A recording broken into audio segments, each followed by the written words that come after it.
let you bring it in, Dave. Yeah, all good.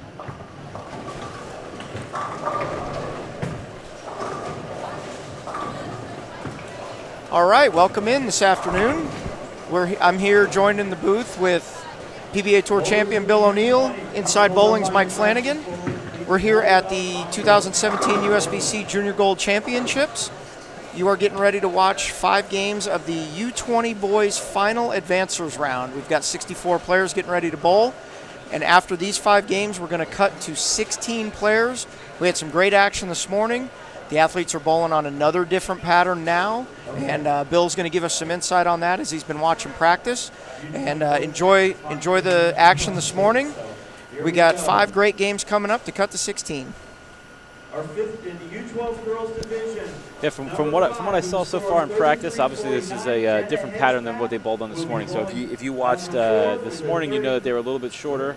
This pattern now looks like it's probably in the 42 to 44 foot range. And they're difficult as well. I mean, there is not much hook right of 8 or 10.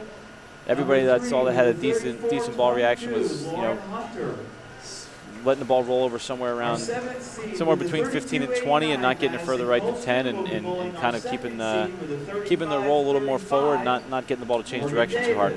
So it looks like we're going to have completely different from what we had this morning, where it was a little shorter when it started, more volume in the front, and then as they carried down, they got a little funky late in the time. So we should see a completely different game plan for the kids this afternoon. And I think you're going to see what happened towards the end of the early block was that the pair-to-pair got really goofy, and then guys that threw it a certain way were able to manipulate the amount of hold that was down the lane. You're not going to have that as much in this round because nobody's going to be using urethane. So if they could develop pretty nicely later on in the block, to where games 3, 4, and 5 could be a little bit better and a little more higher scoring. But they're definitely going to be challenging early. That's right. And hey, guys, if you're joining us here and you hear all these announcements going on right now, that's because down on the higher end side of the building, where we're also live streaming, by the way, on one of our other Bowl TV channels, Matt Cantanazero, Aaron Smith are down there. They are actually announcing the matchups right now for their bracket. So Brandon Bone is the #1 seed down there, and you can go check that out with Matt and Aaron. We hope you stay here with us, but the best thing to do is to open up multiple browsers, listen to us, watch us, and then have everybody else up on the screen as well. I like it. So I'm going to go through real quick. We'll give you a rundown of the 8 players we're going to have on our 2 live stream pairs. We've got 4 people on each pair. On 25 and 6, we're going to have Zachary Singer, who has actually bowled the only 300 game of the event so far. We got a nice video of that we got to see yesterday. And Andrew Orff, who made a nice move the last couple days. And Mike, you're a little more familiar with Andrew, being from St. Louis. I know you've spent a little time with him, and he had a really good run this morning as well. Yeah, he started out his tournament 135 over at Roseland Bowl, which was the easiest of the houses. He could have easily gone 200 over. He 2-8-10, 210 in the 10th frame. And then struggled on the other patterns. And then yesterday, he was able to go just about 30 over, kind of settle back down into the sport compliant conditions that are a little you're more accustomed to on a tough, demanding condition other than day 1, almost like World Series of Bowling. Bowling on Cheetah is kind of how his tournament started. Well, then he just bowled a really nice set, bowled 258, game number 4 in the last set to jump in there, move up 30 spots. He's trying to make a run. He's 50 pins out of 16. Yeah, and then on lane 26, we've got Jacob Hubbs and Colin Walsh. Then over here on 27 and 8, we've got Jacob Kirsten, Caleb House, Ryan Kendall, and Dean Vargo. I know a little bit about Caleb House also. He's from Missouri. He's actually from the St. Louis outskirts a little bit, and having Andrew Orff and Mr. House on the stream this morning. I know there's a lot of Missourians cheering those 2 on. Yeah. So it took, for 64th place, it took -104 after 25 games. Great scoring pace, by the way. Yeah, it's a 195.05 average to make the cut. And currently, 16th place is +28, which is a 201.33 average. Based on what you said, Bill, what do you think the number for 16th is going to do? You think it has a chance to go down? or you think it'll kind of stay around where it is? Yeah, so it's 28 over. Yeah, I mean, I could see it. I mean, obviously it's hard just to watch practice and assume what the pace is going to be after 5, but I don't see them going.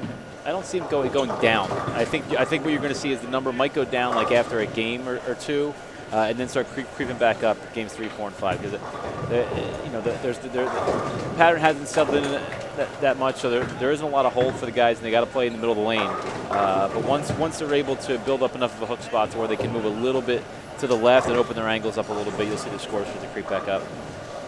That's good, yeah. And plus we're also down now to the top 64, which are the 64 kids that are bowling the best. They're the ones that have been able to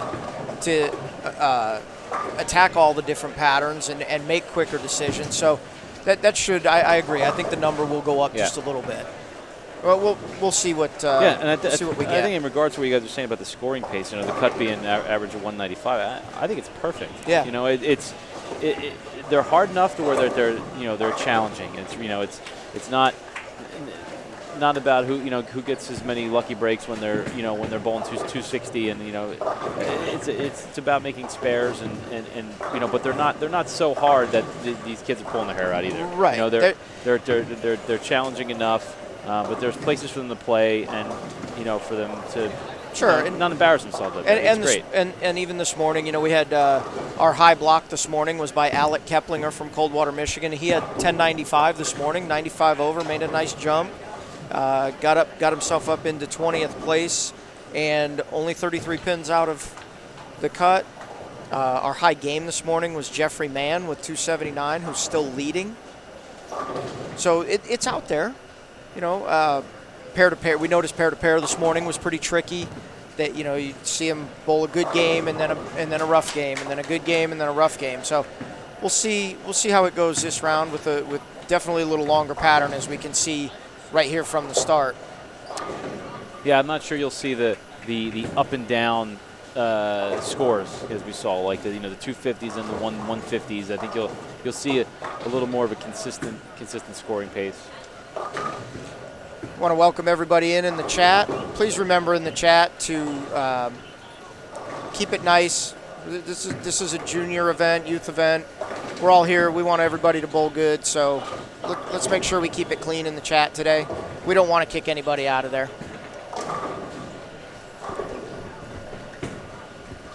Get a look at Caleb House, our first look at him right here on lane 27.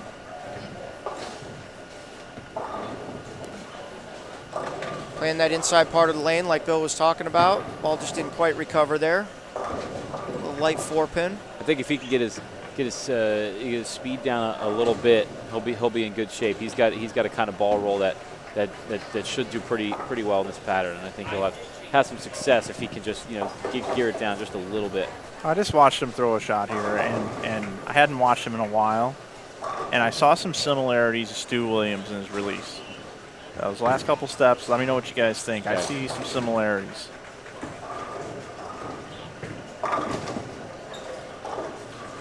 On a strike ball, of course. Well, yeah.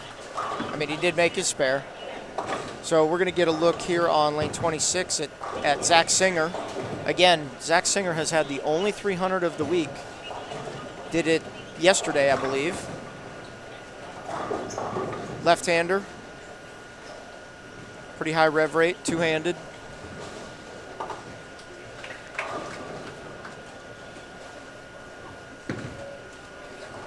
That one definitely right of target and leaves the 2-pin. His first shot was right of target on the other lane also. And he's got that maybe thinking about the pattern's a little longer and he can't throw it away from it, so he's really kind of made sure he kept it up the lane and balls hooked early both times. Yeah, we all do those things, and you kind of you talk yourself into all this. I got to make sure I don't throw it too hard, and then you kind of try to steer it too much instead of just letting it flow. We had somebody ask in the chat about David Northhouse. David Northhouse is sitting in 26th place, and he is 42 pins out of the cut.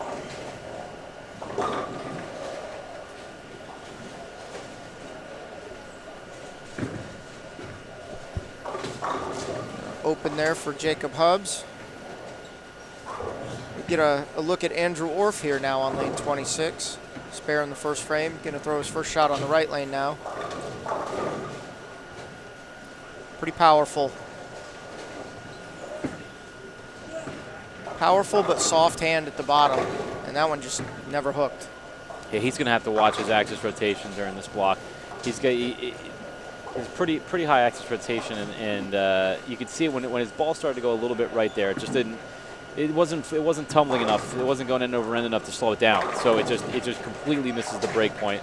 And then when he misses a little bit in, rolling it like that, when it does actually pick up, it's going to go sideways. So it's going to be really hard for him to control the pocket. We got a question looking for Wyatt Smith. Wyatt Smith did not make the top 64. I do not see him on the list. Brandon Wolf did. Brandon Wolf's in 24th place. Only about 30 pins off the cut, 40 pins off the cut. Guys in the chat asking about specific people. If you go over to bowl.com under the Junior Gold Championships, you can pull up the full results. You can see everybody. It is updated after the first advancers round. We will try to give you an update on the cut score and maybe a couple of the leaders each game. Not going to be able to read you off the entire top 64 each game.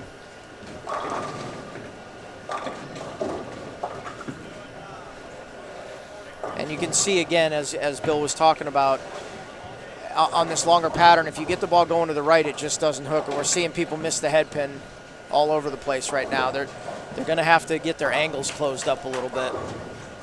Yeah, we're seeing on this pair to the left here, it's off camera, Jalen Mosley, who we were talking about earlier today, is a really rough start. He has 25 in the third and a split up in the fourth.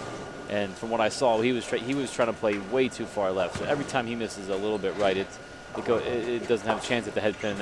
And then when he tries to hook it a little bit, it just goes right to the face. So his ball's going all over the place right now. Maria asked how many you're getting taken to the bracket match play tomorrow. That would be 16. So these 64 players are going to bowl 5 games, and we are going to cut to 16 for the bracket match play tomorrow.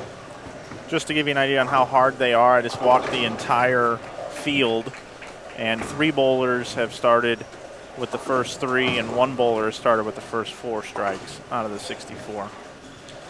Nate Wilson, go and refresh your browser. The scores are updated after the advancers round. We both have them up on our phone right here. So go and refresh your browser. They're on there.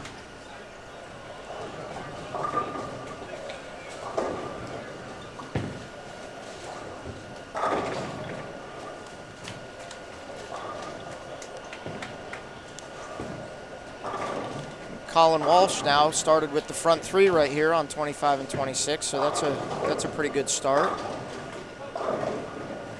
For those of you just joining us, we're here at the 2017 Junior Gold Championships presented by the brands of Ebonite International.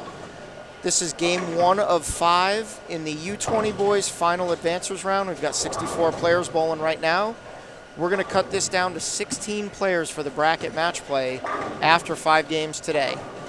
I'm joined in the booth with PBA Tour champion and former Team USA member Bill O'Neill, as well as Inside Bowling's Mike Flanagan.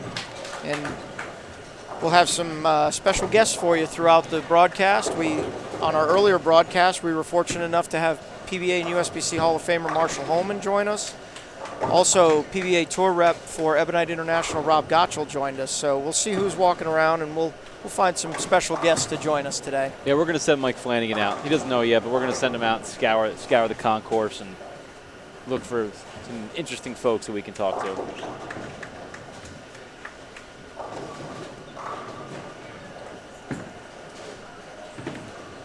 My pick to have a good block just by watching the start here is Hunter Matchin.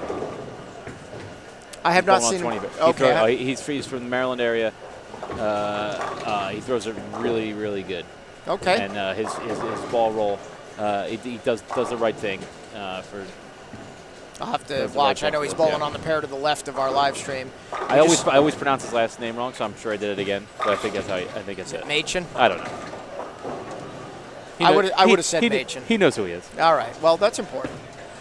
I know People who watching, and I know people who he watching is. know who he is too because they've asked about him a couple times. His last name is spelled M-A-C-H-I-N. So, however I pronounce it, that's the way it's spelled. And we just saw Andrew Wharf miss the head pin again on this right lane, and now missed the spare as well. So, like you were talking about, he's going to have to figure out how to get a little more up the back of it and a little more end-over-end roll so his ball doesn't skid through that so far.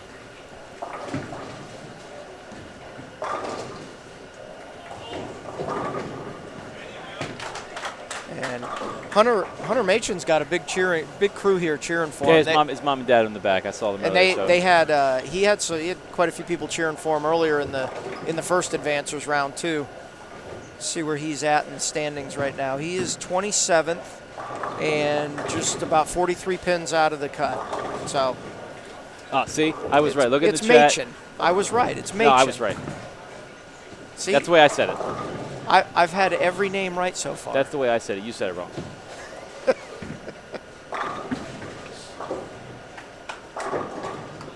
Guys, once again, asking if people made the cut, you can go over to bowl.com and find the junior gold link on bowl.com.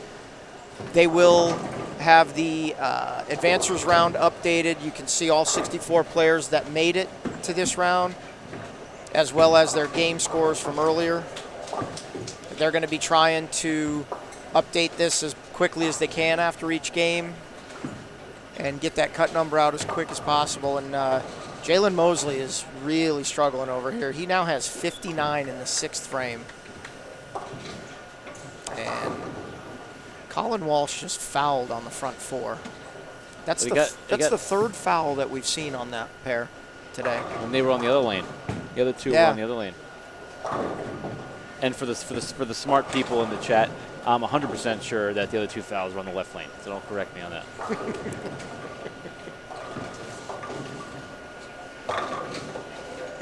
See, Aaron Bay said I said his last name right. So what's that? Your cousin? No, I don't know Aaron Bay, but thank you. You got nephews out there chiming in. Well, I'm always right. Even when I'm wrong, I'm right. Somebody's asking if there are different patterns for the U15, U12, and U20. Yes, I do believe all the patterns are different, and the patterns are not posted. They're not announced. I believe they're going to post them all after the tournament is over. And that was a great shot by Colin Walsh, recovering after the foul. It actually only cost him 3 pins. Because he got 3. Right. So not the end of the world.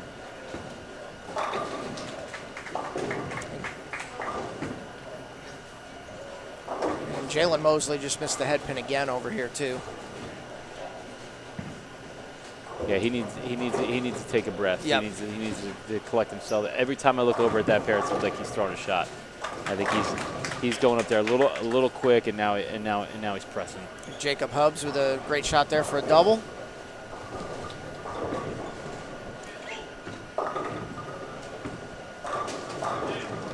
See if Zachary Singer can get back on track right here.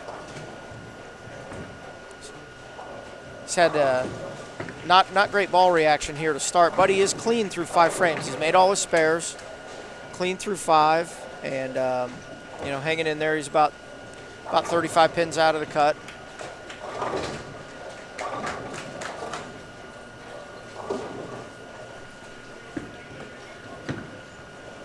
And that was right at target again in Brooklyn. His ball is reading the lane really immediately. Early. Wow. Yes, it is reading the lane immediately. And I wonder, when we watched this pair in the last set, we had 3 or 4 or 5 lefties come through, and they did not bowl good on that pair. They bowled good on some other pairs, but they did not bowl good on that pair. Yeah. So we'll kind of keep an eye on that this set too. Guys, we do have one player that is perfect through 6 frames, Brian Halen. He's down on around 35, he's in 50th right He's now. in 50th. He's about 100 pins out of the cut, but with the front 6 in game 1, that's a pretty good start.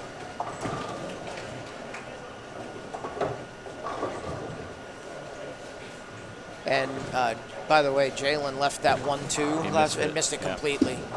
He now has 67 in the 7th. he's got to take a deep breath, relax. Still not out of it. He's up there a little bit. He's only, at the moment, only about 30, 40 pins out of the cut. So he's just got to regroup here. Ball change by Andrew Arf there, and he missed the head pin again. So he's got to. What would be your advice to him now? He's missed the head pin three straight times on that lane. So my advice, if he can't get his hand more up the back of it, he just needs to say, all right, I'm just going to move almost 2 hours left, and just get away from that spot where the ball's hanging, because all he's going to do now is if he tries to move right, he's going to move right, and he's going to be afraid to miss the head pin. So he's going to come over the top of it, and he's going to go and he's going to yank it. He's not going to let his swing loosen up at all. So he might as well just do exactly the same thing he's doing, but do it from, see, you throw shots, then he throws shots like that, because he's just not comfortable getting it to the right at all. So if he just moves an arrow left, move everything in, and just try, at least let him see the ball hook, even if it's high. At least let him see it hook. But it's hard to make that move when you miss the head pin to the right and then move an arrow left. Like he missed the head pin, I believe, 3 times in a row in the right lane. So it's it's difficult to make that move. But I think he has to get away from that hang spot. And just watching Caleb House throw that ball there, I actually see what Flanagan's saying about the similarities to Stu's release a little bit. I think Stu rolls a little bit more. Front 7 down here, by the way. And here goes the camera. And the camera. So we'll see. We'll see if the hex can stay off for 2 more frames. It was fine. It's done. You guys did it last. That's right. We got through round. it. You got through it. We broke the hex. You're fine. Now, whenever they miss, we just blame the kids. It's not Mike's fault.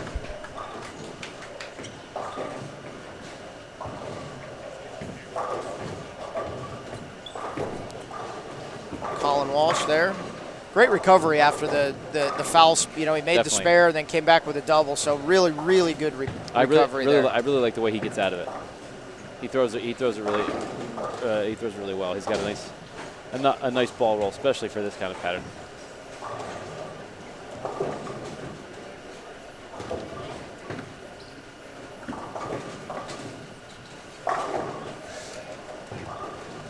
Zach Singer working on a strike. Jalen Mosley came back with a double there in the 8th and 9th.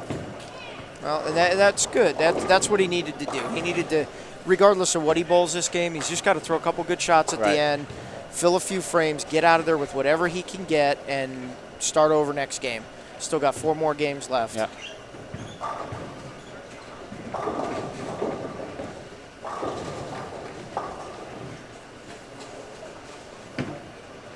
And once again, Zach, way right at target. His ball hooked immediately when it hit the lane. Guys, this is the last time in the chat that I'm going to say this. Keep it clean and stop with the trash talking in the chat, or I'm going to remove all of you. Last time I'm going to say it.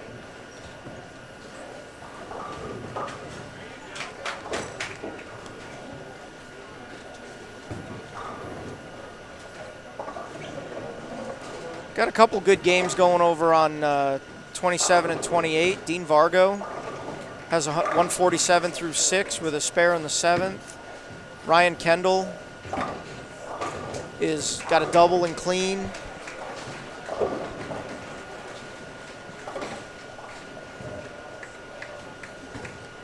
Jacob Hubbs getting up on the left lane to shoot his spare and missed the 3-6-10.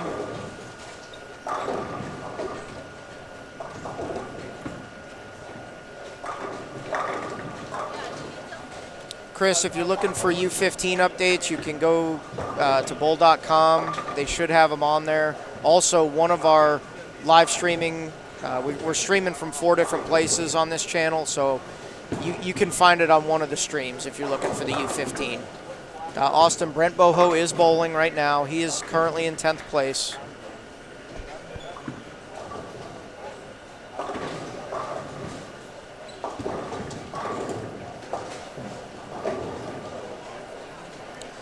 Daniel Bolin did not make the cut.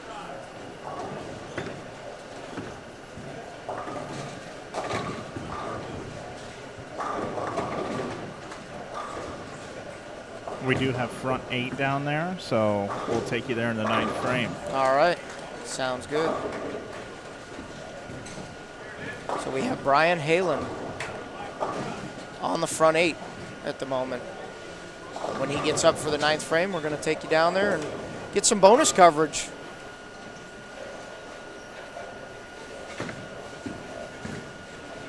And Colin Walsh with a spare in the 8th. Still has a max score of 249.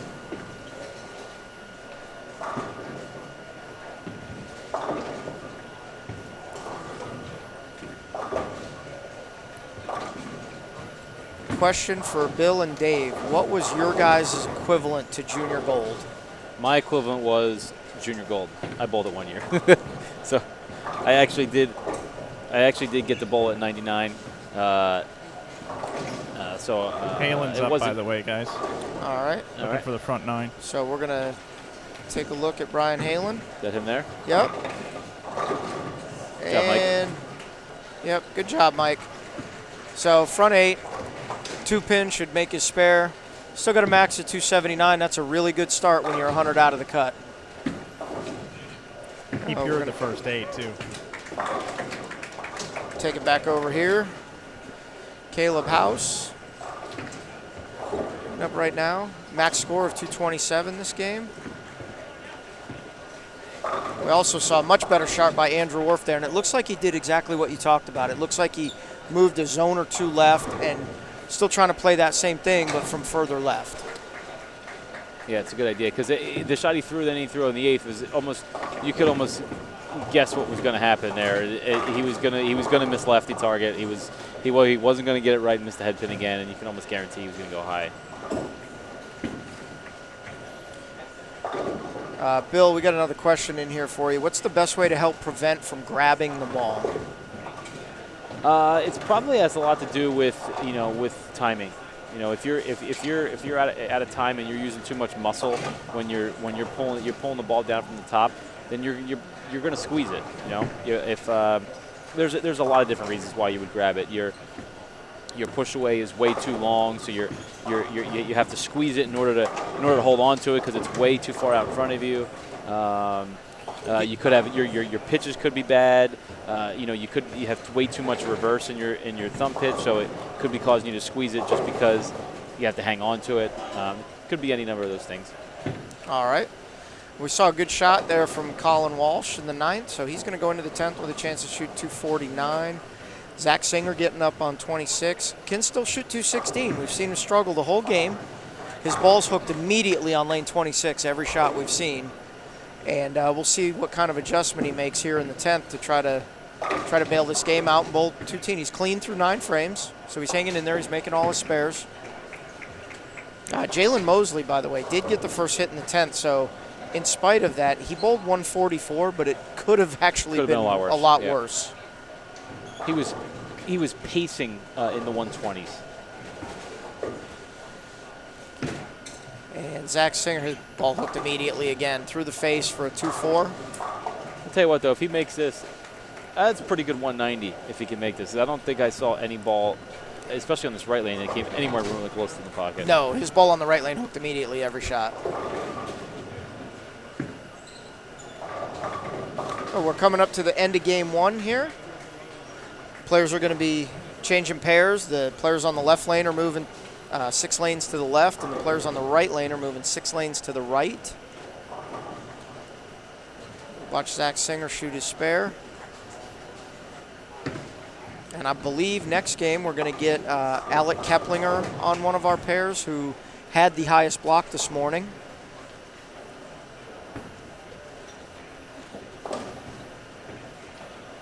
Jacob Hubbs is going to shoot this spare, looking to finish up with 188.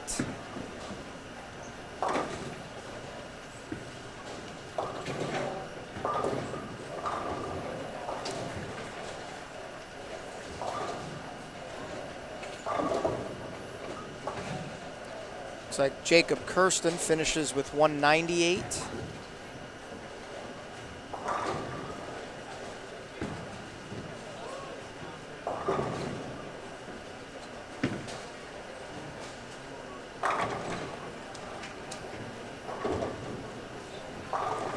Zach Singer finishes with 195. That's a pretty good That game. is a very good game. Considering his ball was never anywhere close to hitting the pocket. That's a way. That's a. And Those are the games you look back on if you lucky roll there, rolling the 2-pin. better.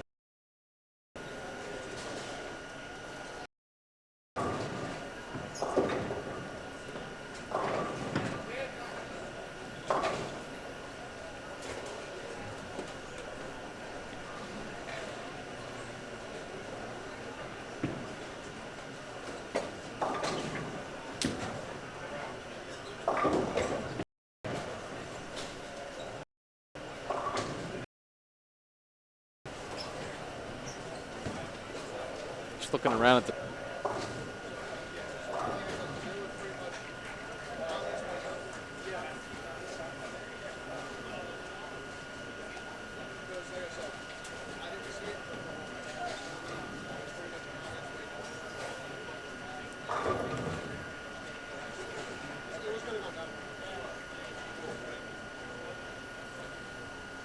All right, looks like we had a little interruption there. Looks like we're back on now. So players are moving to the next game. We're finished up with game 1.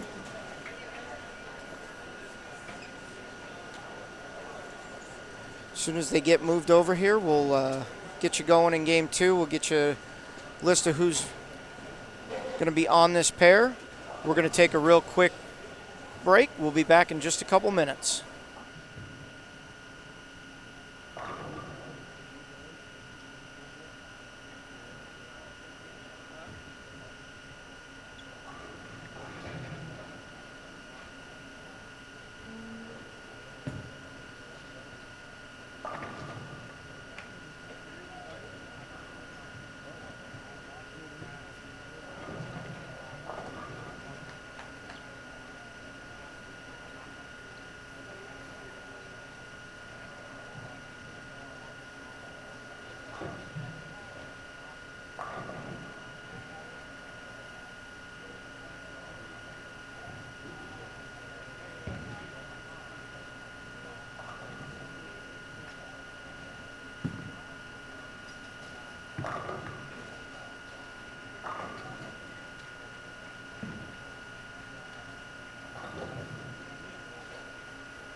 All right, welcome back, everybody. We are here at the 2017 Junior Gold Championships presented by the brands of Ebonite International.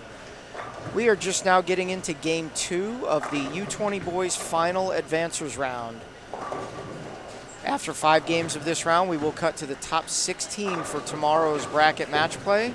We have 64 players bowling right now. I'm joined in the booth with PBA Tour champion and former Team USA member Bill O'Neill, as well as Inside Bowling's Mike Flanagan.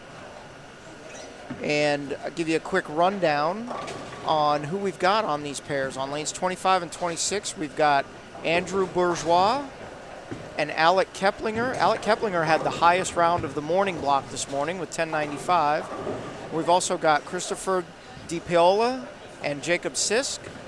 And then on 27 and 28, we've got Alex Denton and Brandon Wolf, along with Tyler Moore and Jordan Chavez. And Jordan Chavez, we saw him make a nice run, bowled 257 and 244 his last 2 games to get into this cut. Again, those of you looking for scores, you can go over to bowl.com, click on the tournaments section, and click on Junior Gold. They will be updating that as quick as possible each game. Also, the results from this morning's round are on there. You can see who made the cut, who did not make the cut, what everybody bowled. And we're just getting going here. Game 2, we're in about the 2nd or 3rd frame, just about everybody. This round's going a little quicker than the last round. We only have 4 on a pair. We had 7 and 8 on a pair for the last round. I didn't realize how long that round took until we looked at the time. Yeah. After we were done. Yeah, 4.5 hours, almost. We were remarking during one of the breaks that if we had 8 on a pair on the tour instead of 4.5 hours, we were probably taking 6.5 hours. Yeah. Well, I like the 1-lane courtesy. I like the pace of that. I love it as long as I'm not doing it. I love it. You know, it's I don't mind if I know that's what it is. Yeah. Then it doesn't bother me. Yeah. I just I don't care what the lane courtesy is as long as I know what it is and everybody does it the same.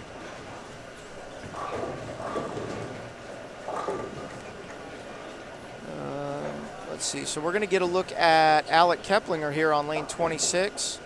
Again, he had the highest round this morning with games of 233, 268, 194, 176, and 224 for 1095.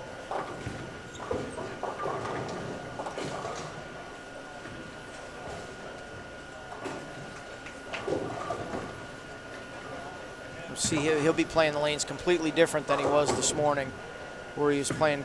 For his sake, I hope so. Quite a bit to the right, and he's in there. And boy, that ball didn't pick up at all, and that's the same thing we kind of saw with Andrew Orff on that lane last game, where his ball never picked up, but yet the lefty, Zach Singer, his ball hooked immediately on that lane every time. Yeah, I think he's going to have to do the same thing. He's going to do the same thing. He's going to have to move left. He's going to have to get away from that hang spot.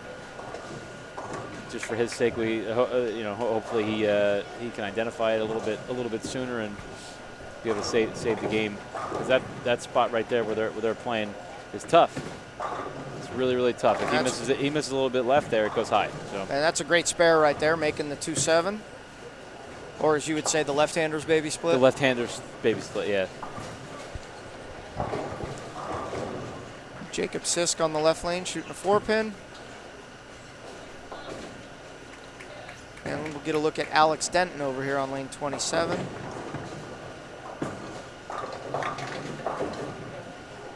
And so far, he's the second lefty we've seen bowl. So far, it looks like that side of the lane's got some early hook. It looks like they're hooking a little bit in front on the left. There's a great shot by Tyler Moore over on lane 28. We'll take a look at Christopher DiPiola.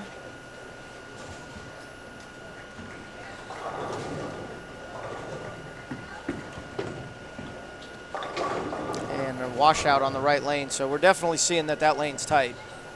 Him and Jacob are both playing that part of the lane. They're both playing pretty far to the right, which leads me to believe that that's what they were playing the first game, and that's how they decided to break the pair down. They wanted to play out there, but nobody on this pair did that. That part of the lane is not developed on this pair. I don't see that as a viable option at all, especially when you're moving pairs. You know, you're going pair to pair. You're relying on the fact that people would have played there in practice, and that wouldn't be an assumption that I would be willing to make. Brandon Wolf on lane 27. There's been a bunch of people in the chat asking for Brandon Wolf, so here you go. Pretty good shot right there. Flat 10. Once again, right now, 9 spares okay.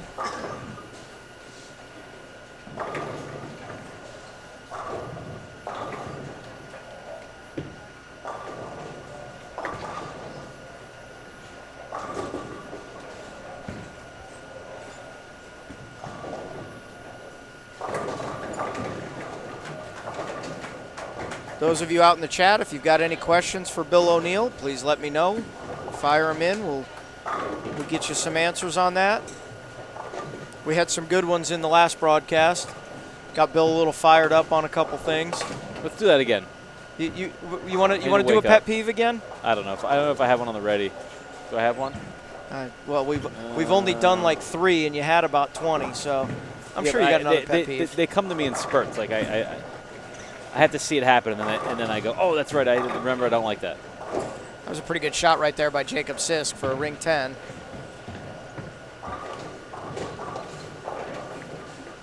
And Alex Denton, his ball hooked early last shot, and he made the move, and 3.79. Hey, he got a little too far left. Great shot by Alec Keplinger right there. Looks like he made an adjustment in a little bit, so that was the correct move. He went light, and instead of moving right further into where his ball was going to push more, he made the right move and moved left.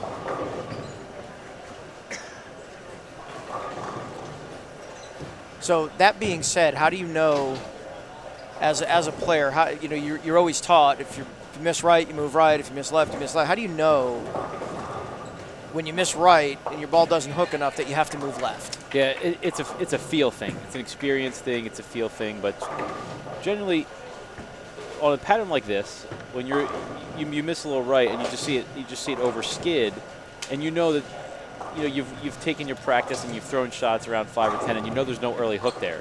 You know they're just flat tight to the right, and that's it. They're just tight to the right. If you throw it right, it's not going to hook. But on other patterns, if you're getting it to the right and you just watch it slow down, and it's not skidding, it's not accelerating through that spot. It stands up and then it goes forward, and then it seems like it goes right. That's because it's hooking too early. So then if you get it a little bit more left, it just goes high. And if you only move like 1 board, it's still 2 boards, it might even hook more. So that's when you have to just decide that you're gonna move a whole zone so you can get out of the way of the early hook. Well, we got all kinds of questions in here for you now. Cool. I'm not reading them. So you're reading them so you can surprise me. First one's a pretty quick one. What's your favorite hammer ball that you have thrown? That's a pretty quick one. I probably I think last week we had the same question in the Q&A, and I think it's the blue taboo, the original blue taboo. I liked a lot of the balls with that core, so I'd go with the blue taboo or even the first Black Widow. All right. 2 people have asked, what's it like rooming with Jason Belmonte? It's fantastic. I mean, it's great. I mean, I get the privilege of being his friend, and he gets everything else. It's really really a great relationship. He lets me hang around him, and I can drive him everywhere. And when he wakes up late, he asks me to do his laundry, which I've shut down. I've stood my ground. Okay, I'm not doing his laundry anymore. That had to stop. All right. Hey, we've got our first special guest of the round going to join us right now. Is it still special if he's chiming in every block? Well, yeah, maybe not, but he's a guest. He's just a guest. All right, we'll just call him a guest. He's just a guest. We've got PBA, PWBA tour rep, and marketing director for players promotions and events at Ebonite International, Mr. Rob Gottschall. His ears perked up when you asked that question. Also, he jumped out of his seat. Team USA member. Thanks, Dave. How are you, Rob? I'm doing good. Had a good lunch. I'm back, and I was just kind of sitting here listening. And obviously, when you asked the Belmo Bill rooming question, my ears did perk up because, we could probably talk about that for hours. Bill could tell so many good stories. But thought it was time for me to just get in the chat. All right. What's your take on what you're seeing so far on the lanes, being here with obviously another unknown pattern? Yeah, I mean, I just sat down a few minutes ago. I mean, they look very tight to the right. Fronts look like they're going away really quick. Again, like I said this morning, it looks like one of those things where try not to create a lot of shape, keep the pocket in play. And, the guys that obviously there's not as many strings as we saw this morning, but you're seeing some doubles and some triples. And, those guys aren't trying to do a whole lot. And this Christopher right here that just bowled on lane 26, he's just kind of fading it in there with a very strong ball, a little bit of surface. So do you think, knowing that, I know when I was growing up and didn't have all the resources available that the kids have today, something like that, or what Bill and I were just talking about, how do you know when to move left when your ball misses right? Do you think these kids are just that much more educated now that they know certain things that we didn't know when we were younger? Yeah, I mean, I think Bill said it best when he said it's a feel thing. But I think they have more feel and understanding of these patterns now because they've seen they bowl on this stuff so much. When we grew up, we bowled on house patterns. House patterns weren't what they were today, but you didn't bowl on a lot of sport stuff or what do you want to say, flatter patterns. Most of the tournaments these kids bowl, that's what they bowl on. Right. And you just learn it. And moving right in today's game with the balls and the lane conditions, the way they transition, it's far scarier to move right than it is to move left. Because at least with the hang to the right, at least when you move left, your angles are more direct at the 3-pin. You can kind of create a little hold with angle per se. I mean, if you're going a little more left to right and you miss left, your ball is still going to the right. When you're playing up the lane, if you miss left, your ball is essentially already, tracking the wrong direction. Right. When I ran my youth scholarship tournament the very first years, I run it with the help of my buddy Will Jackson in his pro shop. He does most of the work, but I'm not shocked. Yeah.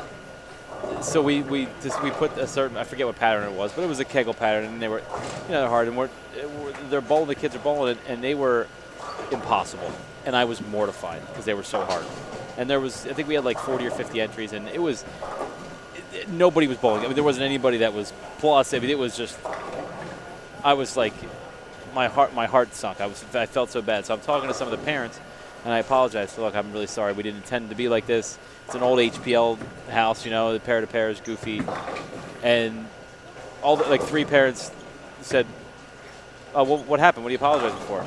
I'm like, "Well, the lanes are really hard. This is just, and they're like, "Oh, no, this is, the kids love this. This is what they bowl in this all the time. This is not, no, they like them when they're like this." Right. And I was like, "Oh," it made me feel so much better." I thought, I thought I was getting ready for kids to walk out. The outlook on from the kids, and I've noticed it from talking to them, they want to bowl on the challenging patterns. They're groomed now to bowl on the challenging patterns through these great events like your scholarship tournament, like Junior Gold, like USA Bowling, like all of that stuff. They're groomed to bowl on those type of patterns. Yeah, it's so much different than dealing with adults in our game. It really, I mean, because these kids have started like that. They were never given a piece of bowling on house shots. Right.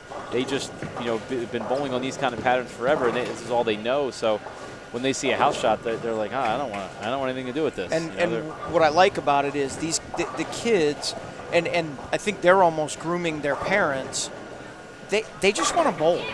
They don't care about all the stuff that the naysayers have to say. They don't care about it. They just want to bowl. This is a great event for them to come and bowl. They all the junior tours all over the Midwest and the West and the Northeast, they just want to bowl. They love it. They're here because they love it. And we talked about it a little bit in the earlier broadcast that the future looks bright. You know, we got 3,600 kids here that want to be here. They're not here because they were forced to be here. They want to be here. They want to learn. They want to get better. And they want to be you someday. Oh, thank you. That's a compliment. Thank you. Yeah, well, I mean, who wouldn't want to be Bill O'Neill? Oh. You get to have somebody. I enjoy my life. You get to have other people do stuff for you. You don't ever have to lift a finger. Not 100% of the time, because Rob over here left me when it came for lunch. He was my ride today. He left me. He didn't tell me that he was leaving for lunch, so he was gone. So then I texted him. I said, hey, hook a brother up. Bring me back a little coffee or something. Nothing. Bring me back nothing.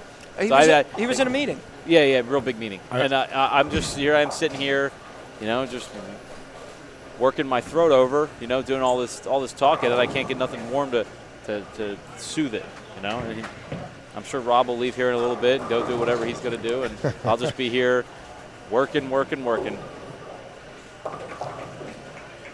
I did have a working lunch. Is that what that's called?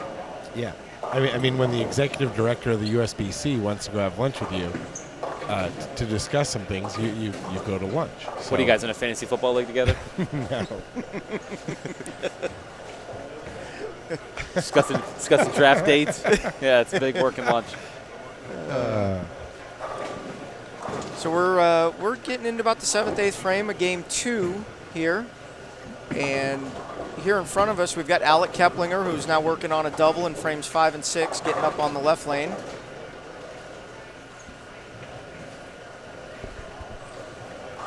See if he can put a little string together here. He tripped the 4 the last 2 times, 5th and 6th for a double. So we'll see what kind of move he makes. He made the right one. Great shot. Very good shot. Great shot, but ring 10. Just make a spare, and we'll move on. Yeah, there just isn't. There's not a lot of doubles out there. No, they're definitely not easy right now. And if there are doubles, they're preceded or followed by some sort of split.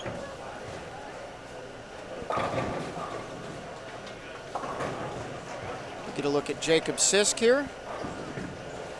He's got a double and clean through 6 frames. And that one out the window. And he's playing right on that fine line that you guys were talking about. And that one, when he got it going up the lane a little bit, it just didn't hook at all. Yeah, Jacob's got to be near perfect. I mean, like you said, he is playing right on the line to where if he moved, 5, 6 to the left, he creates just a little bit better angle. Not necessarily any more miss room, but just your feel's a little different. Hey, Rob, we actually got a question in the chat for you from Tony Campagna. Which tour is harder to rep on, and what is your role as a rep on tour? I can't wait for this answer. This is the one I've been waiting for. Thank you, Tony. This is actually the most common question that I'm asked of which is easier, which is more enjoyable, whatever, and I answer it the same way each time. Is they're both very different. There's positives to take from both. There's negatives to take from both. But like working with the guys at the professional level and on the PBA tour, the versatility in what they can do and how quickly they can do it, it's fun to work with. It's like playing with a toy. I can say something to Bill like, I mean, he can be shoving it up the lane, up 12, with his hand behind it, and all of a sudden it's reading the lane early, not hooking down lane, and we can go, all right, let's move 10 left, give it a little loft, and get around it more. And it's instant. It's instant. It can happen, and it's fun. It's fun to work with that. And the women, it's different. They don't have the versatility that the guys do, but yet there's times where I feel that the girls have a little more passion, or it's a little more. It's been more refreshing because they didn't have something for 12 right. years. Well, and they're probably a little more emotional. Man, you're really trying to tee me up here. Well, by that I mean the passion of it. They're a little more emotional about it, like you said, because they haven't had anything for so many years. Yeah, it goes both ways. You know, women are traditionally more emotional, you know, people, and it's the same way in sport or anything like that. And the guys are more emotional on a different level. There's anger. Our emotion is anger. You know, women a little bit more anger is just they get upset. But we just turn into more anger. It's the same. The emotion comes from the same place. But the women, they're very trusting. They're very open to ideas. You know, we talk about how much this younger generation, how much information they have and how much they've learned. The guys, you know, Bill isn't one of them because he is very trusting in trying something new. But some of the guys, they're very stubborn, and when they see it one way, they almost have to fail at what they're doing before they can, you know, embrace your idea or what you're doing, where the girls can really buy in. That's great insight from Rob there. Hope that answered your question. That was a long answer to say it's way better to work with the guys. That was a really long answer. That's what he meant, and he meant me is what he meant. If it wasn't for me, he would quit. Right? We're getting here to the end of Game 2. We'll call a little action at the end of Game 2 here, and then Bill, we've got another question in here, but we'll get to that after Game 2 gets over. We get Game 3 on the floor. That's called a tease. It's a tease. That's an industry we got to make term. sure people come back in and listen, because we got another good question for Bill. We do have. It's been asked about 4 times now, and I don't know when the last time you actually bowled a 3-game series is, but what's your highest series? 867. All right. I did that. I think it was like that was in my very early 20s. I don't bowl league at all anymore. I haven't signed up for league in years, so I don't bowl in too many house shots. Not that I would eclipse 867 again. I don't know if that's, you know. You got to have a lot of things go right to bowl a set like that. So I'm not sure I would. I'm not sure I'd get to that point. I don't care what you're bowling on. You got to have a lot of things go right to bowl something like that. So Alec Keplinger getting up in the 9th frame. Got a max score of 226 still. If he strikes out in the 9th and 10th. He's got nice ball reaction there. I like his ball reaction. Playing the lanes correctly. Got great ball reaction. And it's like Rob said, though, he's keeping it at the 3-pin. He's not doing anything crazy. He's just playing his game and not giving away the head pin. See if Jacob Sisk has made an adjustment off of how far right he was. No, he's still. So that's going to go high. That's the problem. It's hard to bowl like that. It's hard to get yourself, you know, to get loose enough to be able to make enough good shots to bowl a decent game when you know that you have no room for error.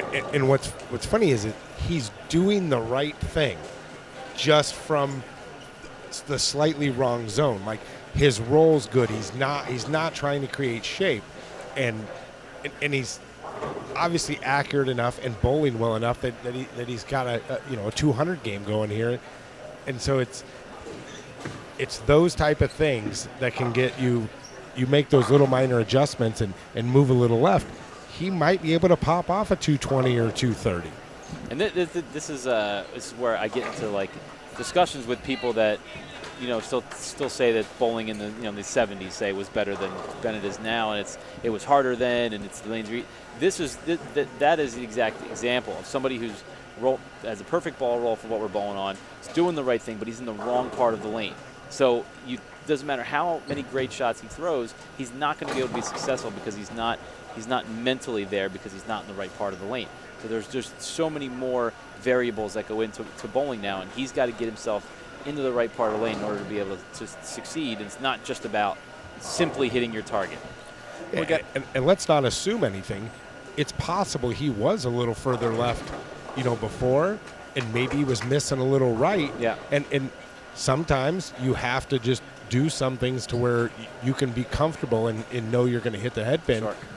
Well, I think it was before you sat down, him and Christopher, I believe, were both playing like right further up to the right. 6-7. So, Yeah. and they came from the same pair. So I made the assumption that they probably broke down that part of the lane, Yeah. and it was actually okay on their first pair. So they're migrating left. They're just not stepping. They're not left. doing it far enough, and that I think is something that comes with experience and age. It's hard to do when you're young, because we do that a lot, where we'll just totally abandon what we're doing and move 3 arrows at a drop of a hat. But you got to have a lot of belief in yourself to be able to make a move like that, and you have to have experiences to draw on too, to know that it's okay to do that. So we got Tyler Moore finished up over here with 213. That's a very nice game. Alex Denton finished with 155, and as similar to Jalen Mosley in game 1, he had 58 in the 6th and actually threw a triple at the end of the game for 155. And Brandon Wolf finished up with 189, and now Jordan Chavez finished up that game with 172. We're finishing up game 2. We're getting ready to go into game 3. Christopher DiPaola finishes with 183.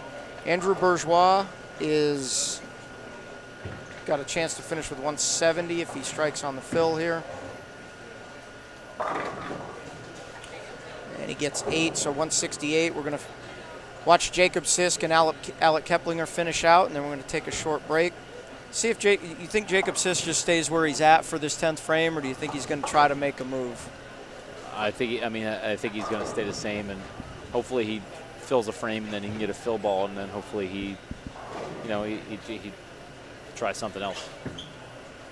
Not only that, he's using a ball that's way too shiny. So I have no idea what ball it is, but it's too shiny, and it doesn't allow for him to create any sort of area in the lane. If he misses a little right, the ball's not going to pick up because of the lane and also because of the ball. So then that's it. It just compounds the problem with his ball reaction. Nevertheless, if he makes a spare, he's still in the 190s, which is a good game considering he has virtually no line in the pocket. Yeah, well, and Alec almost got a break tripping out the 410 there, tripped out the 4-pin, just leaving the 10. So he can make his spare and finish out in the 2-0s. And Jacob missed his spare, so finishes which is 187. the worst. I've been in that situation so many times where you're like, all right, if I can just get to a fill ball, I'm going to try something different. I'm gonna experiment. I'm gonna see what it's at for the next game, and then you kind of, lose your focus a little bit, a little lapse in concentration. You miss a spare. And no problem for Alec on the spare. We're going to let him throw his fill ball. And he's going to make a ball change here. He's going to try something a little different. The question of the day, though, is the question that you teased for the next round. Do you remember what it is? I do. Oh, you Because I wrote it it down. Oh, right. Okay. All right. I'm good at running this show. I'm on you. I got a better deep tease for you. Here we go. Here comes a pat on the Game back. 3, Chad Murphy joins you guys in the booth. Ooh, all right. All right. We love it. That means Rob's out, which means he has plenty of time to go to Starbucks and get me a coffee. No. So, We're going 4 guys in the booth. Oh, we're going. Oh, okay. All right. Oh, because you just had lunch with him, so you're big time. So you can sit here. yeah. All right, we're going to take a quick break. Alec Keplinger finished out with 206. We're going to take a quick break. We'll be right back with Game 3 action.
Welcome back, everybody, to the 2017 Junior Gold Championships presented by the Brands of Ebonite International. I'm Dave Wadka, joined in the booth today.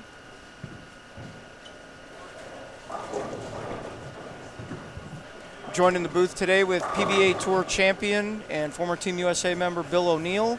Also PBA, PWBA Tour rep and former Team USA member Rob Gottschall. And we have a very special guest joining us right now. We've got the USBC Executive Director, Chad Murphy. Chad, how you doing today? Well, how am I doing today? I'm sitting with Bill O'Neill, Rob Gottschall, and Dave Wadka, watching the best youth bowlers in the country. That's a pretty good day. That's a pretty good day. Thanks for having me. Thanks for being here too. We appreciate everything you're doing for us. This is a great event. It's a great way for USBC and bowling to showcase the future of the sport. And, tell us a little bit about it. Well, I mean, that's what it is. I mean, these kids, national championship event against the best bowlers in the country. If you're a good player bowling within your peer group, U20s, U15s, and U12s. With the U20 boys going on, same thing with the girls. These are your future. These are the kids that are going to be bowling out on the PBA and PWBA tour at some point in time, and that's the exciting thing. I mean, I had just said a few minutes ago, when I was a kid, 16, 17, 18, like these kids are, it was a very different game at that time. It was a very different sport. It's incredible to watch how much strategy they put into it, how much thought they put into it, the muscle memory and repetition. Everybody is obviously a lot more open today with their hips and their shoulders and their backswings. But this is the best of the best. There isn't anywhere else to get that, and that's what makes it fun and exciting. And it'll be fun to watch them bowl out on tour, and a few of them win some titles in the future too. We've got two pairs here in front of us that we're live streaming. This is game 3 of 5 today. We've got 64 players competing right now. After 5 games today, we will cut to the top 16 for tomorrow's match play bracket. On the pairs right here in front of us on lanes 25 and 26, we've got Noah Tom, Braden Procish, Jake Farley, and Cortez Shank. And on lanes 27 and 28, we've got Kurt Shaw, Jimmy Morrow, David Hooper, and Adam Glickman. A couple of these were on our broadcast earlier today too. Chad, I know you've been around watching a little bit, and I can't imagine the processes of setting up an event like this. Tell everybody what kind of an undertaking it is to put an event like this on with 3,600 participants.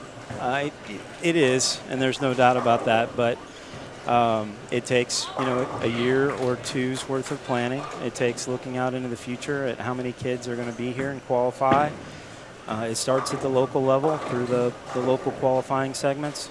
They qualify up, and then you try to plan effectively against all the data that you have. But I will tell you the secret to it is the people. Our folks in the youth department, Gary Brown and Roger Norhuck, the sponsors at Ebonite International.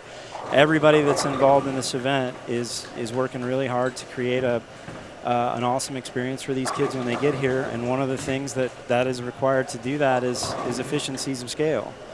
And so we've kind of dropped these bowlers into 3 bowling center pods, and the way we're moving them around to get fewer on a pair than we had at one point in time. And quite honestly, we learn from something every year that allows us to improve it the next year. And Cleveland, a little better than Indy better than Chicago in 2015. And we just find new ways to do it every year that makes it a little better. But the whole thing, honestly, Dave, I appreciate the question. It's all about an experience for these kids that they'll remember a lifetime, but also prepares them for the next level within the competition. Patterns that are, based on the best bowler winning and having a quality champion and all the things that come with that. And if they haven't done their practice for a year or 2 or 10 at home, they won't find success here either. So just all the work that they're putting in, we're putting in, it's a good marriage to having a great event. But again, it's all the people working on it. Over 90 volunteers, running around this week at all the centers. Most of them are USBC, local association, or youth committee folks from around the country. And then obviously one of the best things that happens here this week, in my opinion, is having all the pros from the tour and having the kids sign autographs. And it's the kids that are signing the autographs, right, for the pros? Yeah. Oh, wait, exactly. I'm sorry. Soon enough. I got that one wrong. We mentioned earlier that Jeffrey Mann's taken as many pictures as any of the pros have. Yeah, I had a Facebook. Yeah, which is really cool. That's a really cool thing for him, and it just shows how much respect they have for each other. And I mean, we, as pros, we were last Saturday at the registration. We obviously it's a very tiring day, but at the same time it's extremely rewarding.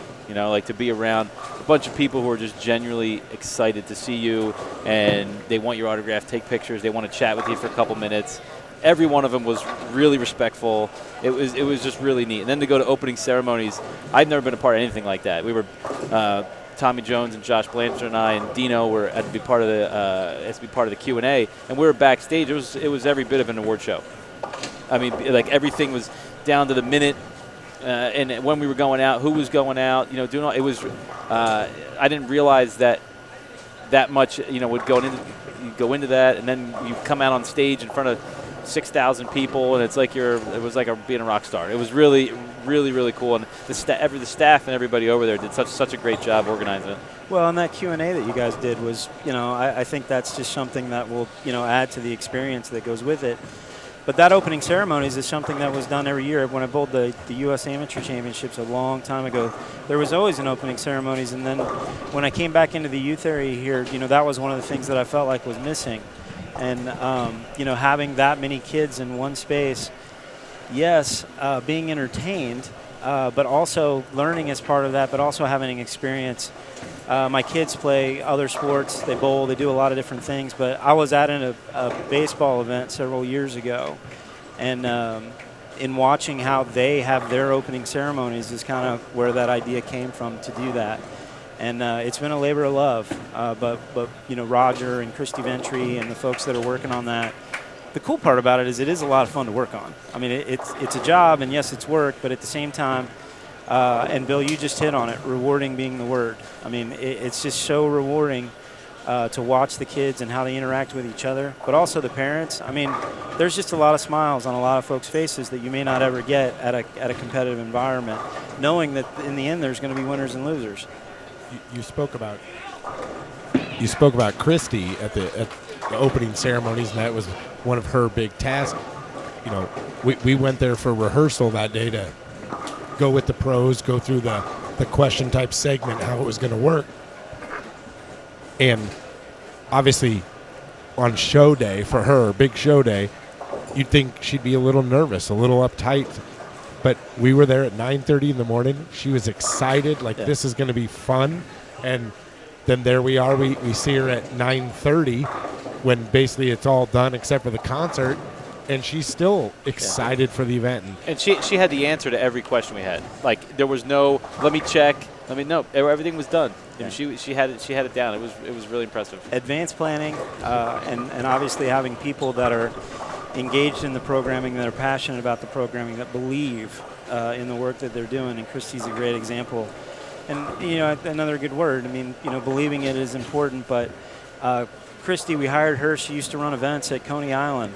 That was her job, was putting on events. So she was just such a perfect fit at a great time for us. And you can see that from what you're talking about, Rob. But, yeah, fun stuff. One of the things I thought was really cool at the opening ceremonies that you guys, and I think this is the first year you guys ever did it, was the Bowler's Choice Awards. Yeah. That to me, was really cool to bring up current Team USA members, to read off the nominees. And, it was like a real award show. And how did that all come about? Well, it's a good question, but I'm going to take it back to Christy and Roger. So the opening ceremonies last year, we had it at AA ballpark, and it was, exactly what we have always done, but we hadn't done it in a while, so it was really special. And it was a kind of a talking heads piece where all the dignitaries would go out on the field and talk, and they would get celebrated, and then there was a little bit of music. And yes, the kids all walked through, but it's just another example where year over year, this just dramatic improvement was made by the way we did it the year before. Now, the year before was wonderful. It was great. We had a lot of positive feedback. But this year we decided to make it more about the kids and actually including more kids with those contests. And really, it was the brainchild of Roger and Christy, and they worked, together on what it would look like. I got to be honest, when they came in, I'm not equipped for something like that.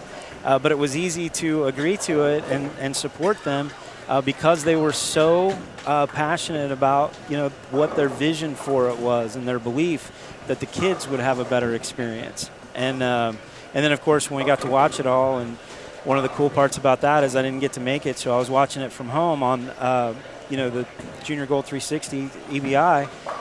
It was just incredible. It was like I was there, and so you could just feel it from the kids, and it really, again, comes from advanced planning and all the things that we try to do. But that one, belief in building a better experience for the kids is where it all comes from. I got a real quick. We're coming to the end of Game 3, but we do have a Game 1 update. The cut score after Game 1 was at -2. That was Brian Halen, who bowled 268 the first game. We actually saw him. He had the front 8, and we got a little clip of him in the 9th. Jeffrey Mann is still leading by 122 pins right now over Pete Virgos. Jake Farley in 3rd, Michael Martell 4th, and Ryan Winters rounds out your top 5. Adam Glickman just 2 pins out in 17th. Can you imagine, and again, these are kind of these weird things when you see this year over year, but can you imagine Jeffrey Mann going through last year's field and then this field and doing it again? When you think about the sheer numbers, crossing the patterns in all the centers in all the games, it's just so impressive. Shannon Puhowski won this tournament 3 times. Stephanie Nation Johnson, I believe, won it twice. It's incredible when you think about the idea of that, but the fields are so much larger now. There's so much talent within it. He's on the cusp of doing something incredible this week. And again, he's got a long way to go, but if he pulls it off. I mean, just the sheer pressure that's on him being the defending champion. That's hard enough. And he's probably the perfect kid to be in that situation because he is just so easygoing and so outgoing and he's not uptight about anything. But you're right, to go through that field, it's just incredible. Yeah, and it's not just the quantity. It's not just there's however many kids, 2,000 kids bowling or whatever, 1,500 kids. There's a lot of quality in these players. I mean, there's a lot of really, really solid, good players in this event. So to be able to lead it like that, back to back, is truly impressive. You rally off just a few of the names, and I mean their names everybody knows. Right. Wesley Lowe, Cortez Shank, who won our U15 division, member of the junior team, actually qualified for the adult team at team trials this year. If you think about the top 10. I mean, to your point, just the quality of the field is incredible, and there'll be some guys that are on the outside looking in at this that are in that group too, and so it's got to be what makes it special. As a father, and I watch my kids play sports, you just can't imagine the parents sitting in the back here and the pride that they take in watching someone like Jeffrey do that. It's just got to be amazing. I think one other thing it shows these kids don't have fear, and we're seeing it more and more on the PBA and PWBA tours as we see these younger players. We go to a show, and especially on the women's tour, a lot of people making their first show just because it's the tours just come back, and I sit there, and I got the normal thought process. They're going to be a little nervous, they're going to struggle, and then next thing you know, we're 6 frames in. They're clean with the triple, and they run the ladder. That kind of thing did not happen years ago when you made your first show. I even remember when I first started on the tour. We were all petrified just bowling the tournament. Forget the show. We were petrified bowling the tournament. That was it. It took 6 months just to be able to complete a qualifying block without being that nervous. And now, when guys like Jesper Svensson, Anthony Simonson, these guys come out, and that's exactly. You go through these tournaments, you're like, they're leading now, but it'll fall off because the moment will get too big for them, but they don't care. They respect everybody, but they just don't. They don't look at us as these folk heroes. Yeah, the one name that comes to mind in that respect, and because we kept watching it all week, and he had not ever been there before, is Gary Faulkner when he won the World Championship a couple of years ago. And, you know, he was up there and up there and up there and up there, and we're like, and just nothing fazed him. He made his first show, and he just ran everybody over. I believe he's won this tournament. He has, yeah. It was the 2 years before he won that event. Yeah. But to your point, and Dave will remember this, maybe you guys will too, but Dave will remember it because he goes back a little further. But when I became a tour rep for the first time, I went out for 5 weeks, and I went back home, and I was coaching a couple, up-and-coming, amateur bowlers at the time. And I remember telling them, you've got to get out on tour. And Jason Duran was one of them at the time, and he said, what do you mean? And I said, it's the only place that you can truly learn how to bowl.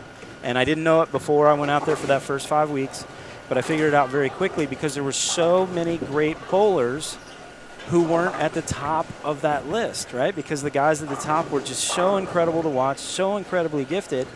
But Junior Gold, through Junior Gold and Team USA and a lot of these things, and they're bowling on a lot of these patterns, they want to bowl on the tougher patterns. You don't hear any of them talking about, wanting them easy, which is very different from some of the conversations we have with the Open Championships and some of the other things. They want to be tested, and so they're ready when they get to that next level. There still is the trepidation and all the things that go, and the intimidation of, bowling next to Bill O'Neill or Dave Wadka and all of those things, but they're so much better prepared than we were, trying to make that transition at one time.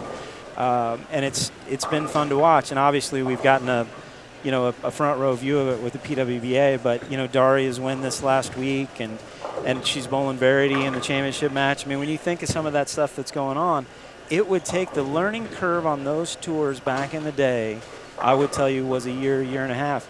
Chris Barnes didn't make a show in his first year. Robert Smith only made one in his first year. Pat Healy only made one in his first year. It took a year to get you there. But because all of these things are now kind of in place, I call it the athlete development ladder. Because all of these things are kind of in place now, it's just kind of a more natural transition for them. The only thing they really have to learn at that point is how much different the lanes break down from the higher rev rates. And I think that's the biggest difference. I think you touched on it a little bit, too. You spoke of the Open Championships. Let's look at some of the young champions we've had out there the last 5 years. We just had Zach Hattori and Michael Coffey take the doubles lead on pretty the much last day. the last day of the tournament, knowing what they have to bowl. And stuff like that doesn't happen. Kyle King, I think, won an eagle at 21 years old. These types of things didn't happen. Zach Hattori is a great example. High school senior, comes into this tournament, makes an incredible run through the match play. It did look like he was going to win it. There was no doubt. And then he goes to Marion that first year. He's standing bowling anchor at a USBC Collegiate Championships with a strike up to put him on the TV show. And then now he's an Open Championships Eagle winner, all within about 4 years. So your point's very valid. But the cool thing from my seat, again, you just get to see it all. I mean, it's just so much fun to watch them. And, Cortez bowling right in front of us has kind of been, he just came out of nowhere. Phoenix, Arizona, nobody really knew who he was, except for maybe a friend of your guys. Mike. Yeah. And he knew exactly who he was. Yeah. Well, he coaches it and drills his balls. Yep. He shows up and just takes the entire, U15 division that year by storm.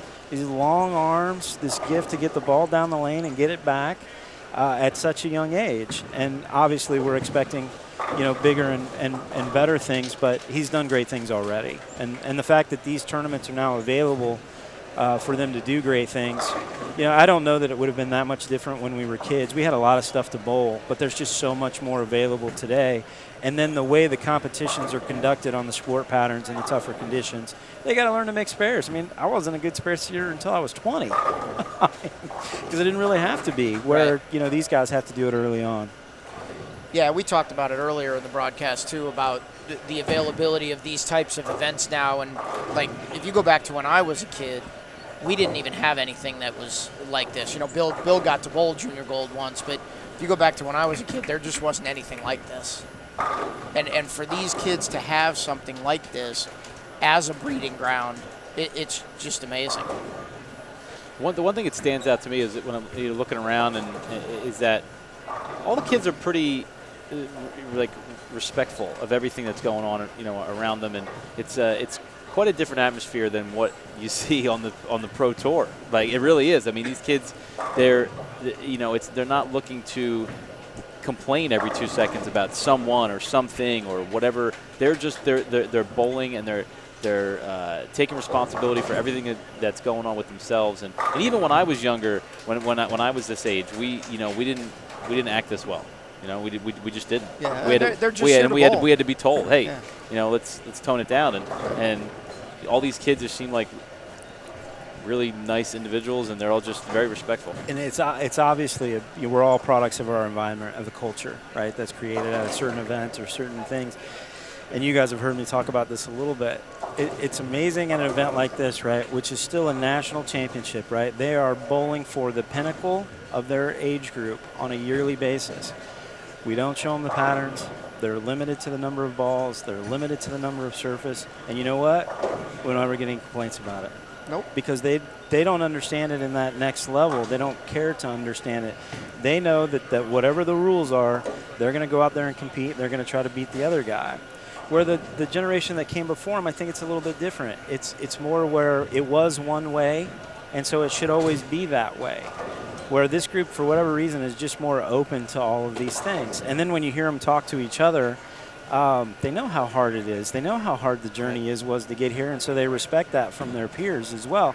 And they also know, because now with the path to get there, they didn't all win at every level, right? They win somewhat, but they get to be humbled too within the process. Not everybody gets to win.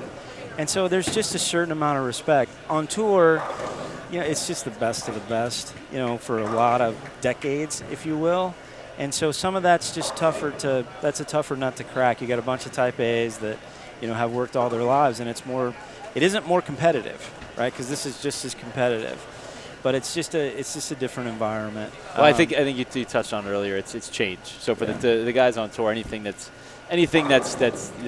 altered from what they assume is what what reality should be for bowling is and it changes just a little bit, and then that's it.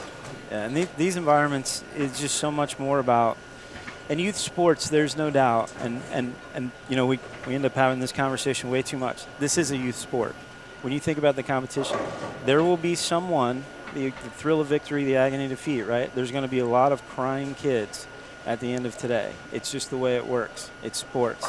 If you put as much work as you do into this, there's a downstream from that. And then, of course, the winners, get to put their hands up high with a trophy. And so when you think about the competitive environment, but the world of youth sports, it's just so pure. From the purest sense down at the bottom, that kid that's practicing in that center, that 24-lane center at 9 p.m. after the leagues, he's putting all the work in that the kid that's playing baseball and some of the other things, and so they get to live and breathe it this week, and that's what makes it cool. I think you said it really well when you talked about, there's winning, there's defeat, and there's success. But, seeing some of these kids as they missed the cut last night, and then seeing some of these kids that just missed the next cut, they're obviously disappointed they didn't get to the next stage. But the thing I continue to hear over and over and over this week is the experience was great, and I'm going to learn from it, and I'm going to get better, and I can't wait to come back next year. And one kid, he was in the U20 division, he put his statistics up for the last 3 years on Facebook. Yeah. And I believe his high finish is like 240 or something like that. But it was this last year, and he goes, next year, I'm going to get there. I'm going to get better. The fascinating part about that young man is when you look at what he has posted there, he has shown that next year the expectation is now there for him to make the cut, for him to be involved. Right. Because he has learned. And you guys see it all the time out through social media. Everybody has an opinion. There's one going on right now about coaching and whether there should be coaching in the event, right? Learning is such a key component to any sport. And having adult leaders that are willing to pass on that knowledge, whether they're parents, whether they're coaches, whether they're peers, whether they're bowlers, is such an important piece. And so to have a kid that's bowling in his first or second or third junior gold that could inevitably win the tournament in his seventh and not allow him to have the coaching and the environment for him to learn, or her, It just wouldn't make any sense at all. I never it's pure understood sports. I never understood it. I mean, in no other sport do they say, "Up, you can't coach." No, you're out on the coaching thing. Why would you want to limit people from gaining knowledge and getting better? I don't understand it. Right. It's crazy. And, there just isn't anything that you don't do. I mean, you think about it. You go to grade school, first grade, second grade. You're being taught all the way through that. You're learning. You're developing. Sports are no different. You start as a very small child, and then as you create an affinity over time, it's important that you have the right support system. And, again, coaches and parents, the greats will have that. And they will have had that. And some would say, well, that's an advantage. And the truth is, it's not an advantage because they still have to work hard. They still have to take in the knowledge. They still have to take in the learning, and they have to do better next time. I'm here with USBC Executive Director Chad Murphy, PBA Tour Champion Bill O'Neill, PBA and PWBA Tour Rep Rob Gottschall. Thanks for joining us today. This is the 2017 Junior Gold Championships brought to you by the brands of Ebonite International. We are now going into Game 4 of 5 in the U20 boys final advancers round. After these 5 games, we are going to cut to the top 16. And right here in front of us this game, we're going to see defending champion and current leader Jeffrey Mann. Also Michael Martell, Blake Ernest, and Tiger Miller. And on 27 and 28, we've got Adam Turner, Jonathan Bowman, Pete Virgos, and Justin Whistler. So lots of great bowling coming up here. Again, defending champion Jeffrey Mann. And Chad, you hit on it just a minute ago about what an accomplishment it would be, to win this event one year and then come back, and we've got 2 games left in qualifying, and the same athletes leading again. It's regardless of what happens in match play, it's just incredible that he came back to a different city and 4 different centers, and he's leading again against a pretty stacked field. Yeah, it's incredible when you think about it. And you could see him on the TV show last year. He's got it inside mentally. The way he processes, is able to shut out the things around him. He's just a really strong player that we're going to be watching for a long time. There's no doubt about that. We had this Pete Virgos on our pair last set. This kid is impressive. Between his attitude, his game, just his demeanor, he's friendly with all the competitors between games. I've become a Pete Virgos fan. He's a great spare shooter too. You watch that straight arm swing. Yeah. I mean that's not a given thing. That's an acquired taste. He's working at it. Yeah, and he is, and his family's great too. I got a chance to talk to his dad yesterday a little bit. Mike Flanagan introduced me to him, and they're just great people. And Dad, they just think the world of Pete. And Mike was talking about, in their auto shop, they've got a shrine in the office of their auto shop that's all Pete's accomplishments and his trophies and everything. It's just a really cool story. And the cool thing is, coming here and being part of this event is getting to hear all these cool stories. And like Rob was saying, the camaraderie between the players. Like, yes, they're competing against each other, but they root for each other. They want everybody to do good. Yeah, when it gets to match play, it's going to be, they're trying to win. Let's face it, it's a competition. But it's so cool to see and to be a part of this atmosphere. And I think that's another thing that really transcends sports. When you think about the best at a given sport, they're almost always friendly or respectful or both with their best competition. It's rare today to see hate going on between. I mean, when these kids see each other now around the country when they're bowling junior tournaments all over the country, they see each other at Junior Gold.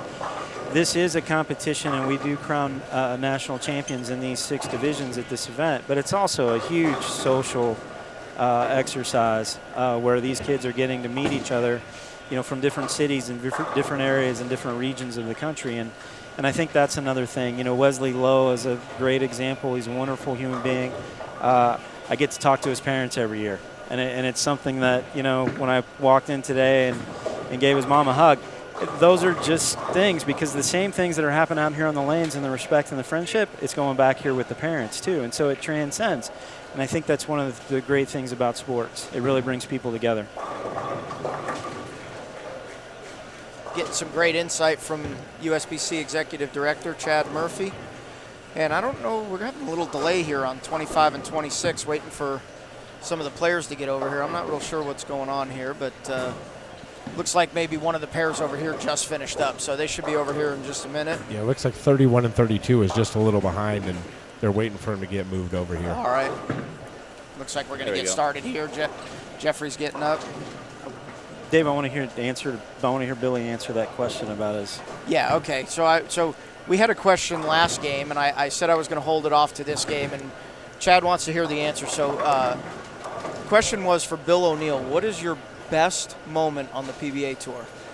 One single best moment. I think Chad wants to hear the answer to this because I think he knows where I'm going with this. I know there's a few options, and he's involved. He's involved in the story. So I'm glad he's sitting here now. But it was without a doubt winning the U.S. Open in 2010. So during that time, Chad Murphy was working with Columbia 300. He was our ball rep, and so. A little backstory, he was ball repping. I made the show at the World Championships 2009, and Chad was out for the TV show, and we're practicing, and back then, I throw it fairly hard now. Back then, I threw it hard, really hard. So, I'm on the show, and I think it might have been the first time I was on a major telecast, maybe. And I was pretty amped up. It was just after I won my first title, but I was on this major telecast. And I was really amped up. I was throwing it really hard, and I wanted Chad to put more surface on my ball. He didn't want to put any more surface on my ball. And I bowled like 150 on the show. It wasn't Chad's fault. I threw the ball 100 miles an hour. But I needed like 360 to slow it down. He wouldn't give it to me. Rightfully so, but he wouldn't give it to me. So then I made the show the next major. I think if it was the next major or not, but it was the U.S. Open in that February. So I make the show, and I think it was before the title match. Doing a couple practice shots, and I gave him my ball, and I wanted him to put a little more surface on it. And instead of saying no, he knew I didn't need any more, but he'd say he took my ball. I didn't know this till after, but he took my ball and he turned around and he flipped the Avalon pad on the opposite side, and he went and he did the motion like he was sanding my ball, but he used the red side. He used the red side. So then he gave it back to me, and everything was fine, and I bowled 260, and I won the U.S. Open. That is fantastic. Sometimes it's psychological, but a lot of times it's psychological. Yeah, if not all the time. But it's a great story. But Bill, obviously a wonderful talent, a lot of fun to work with at the time, and still today. Bill sits on our USBC board of directors, and it's been fun to have him in that room. But that was a really fun day. And when you walk away from that, and obviously you're trying to put your player in the best position. But at the end of the day, it really is about the players. And you can take all the coaching and all the learning and a red Avalon pad versus doing it the right way. To have an athlete stand up in that position to win a U.S. Open, their naturally gifted abilities and their talents are going to determine that. And Bill's been a great champion for bowling. So I appreciate the story, Bill. Yeah. That's great. That is great.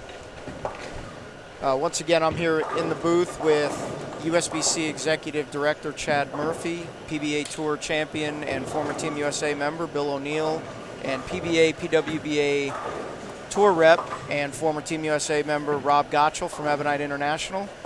And you are watching the U20 boys final advancers round of the 2017 Junior Gold Championships presented by the brands of Ebonite International. We are in Game 4. We had a little delay on 25 and 6 here, getting the players over here, so they're a few frames behind, but we'll throw a few strikes and catch up maybe. After Game 5 of this round, we will make a cut to the top 16 for tomorrow's match play bracket finals. Chad, what is the format for the match play bracket finals? They'll go into boy, you're asking me a question I should know the answer to, but it's two out of 3 game matches. And it's double elimination? It is double elimination. And then when they get to TV, I'm not sure if we changed it for this year. We talk about it every year, so I'm not actually sure. But isn't it 2 out of 3 game matches? And then when they get to the TVA, it's 2 games total pinfall. Right. And so we tried to choose, different formats so they get qualifying bowling across all of the. And again, the other thing that we don't talk about much, but I think all of these kids would talk about it, this is a qualifier for Junior Team USA. And so when they go into bowl international competitions and they want to win a youth world championship gold medal, they've got to do well in the different events. But in the end, they've got a bowl match play at the end, and so that's why we decided to add match play to this event. Is just another precursor in getting them prepared for international competition. Chad, we have a question in the chat for you. Oh boy. With all the different hats that you've worn in your lifetime, what is your favorite memory and what was more rewarding, bowling, repping, or now as executive director? And that's a good question. I know what his favorite is. I would always say that I would never give back that time when we were bowling because it was so much fun and we made so many friends across the country. It was just such a great time in our lives to do that. And honestly, I wasn't as good as I thought I was. I mean, and I know that sounds crazy, but I wasn't. And then when I started tour repping, I've always said that my tour rep job was the best job I've ever had. It was so rewarding when the guys would bowl good. And, you felt like you were a part of the team. It's kind of like a caddy. You have the conversation, then you get out of the way, they make the decision, and then they have success. But when they do, it was so rewarding, and then that was obviously so much fun. So I don't know that I would have one. This job, very different, and a lot of people don't know the story, but how I landed into the youth department at the campus is pretty incredible. But it was, on the heels of building a more mainstream youth model for bowling, team bowling as opposed to individual, where coaches are featured, volunteer coaches where they work together. And so it's hard to not sit on a USA Bowling telecast, which the first year was last year, which is something that was created from the ground up, and not be really proud of that. But each of those pieces of my time in this industry has been special and unique. I don't know that I would have one over the other. My time on Team USA was, bowling the World 10-Pin Cup in Amsterdam. There's just so much there that was so much fun. I've been really blessed and lucky. I appreciate the question, but they're all unique. But when I moved from a for-profit environment to a non-profit, I didn't really know how that was going to go. But this job now today, working with these youth players, being involved in the U.S. Open, the Open Championships, crowning champions, it's a fun thing to do. So we've actually got a 3-game update. So we have a very current update.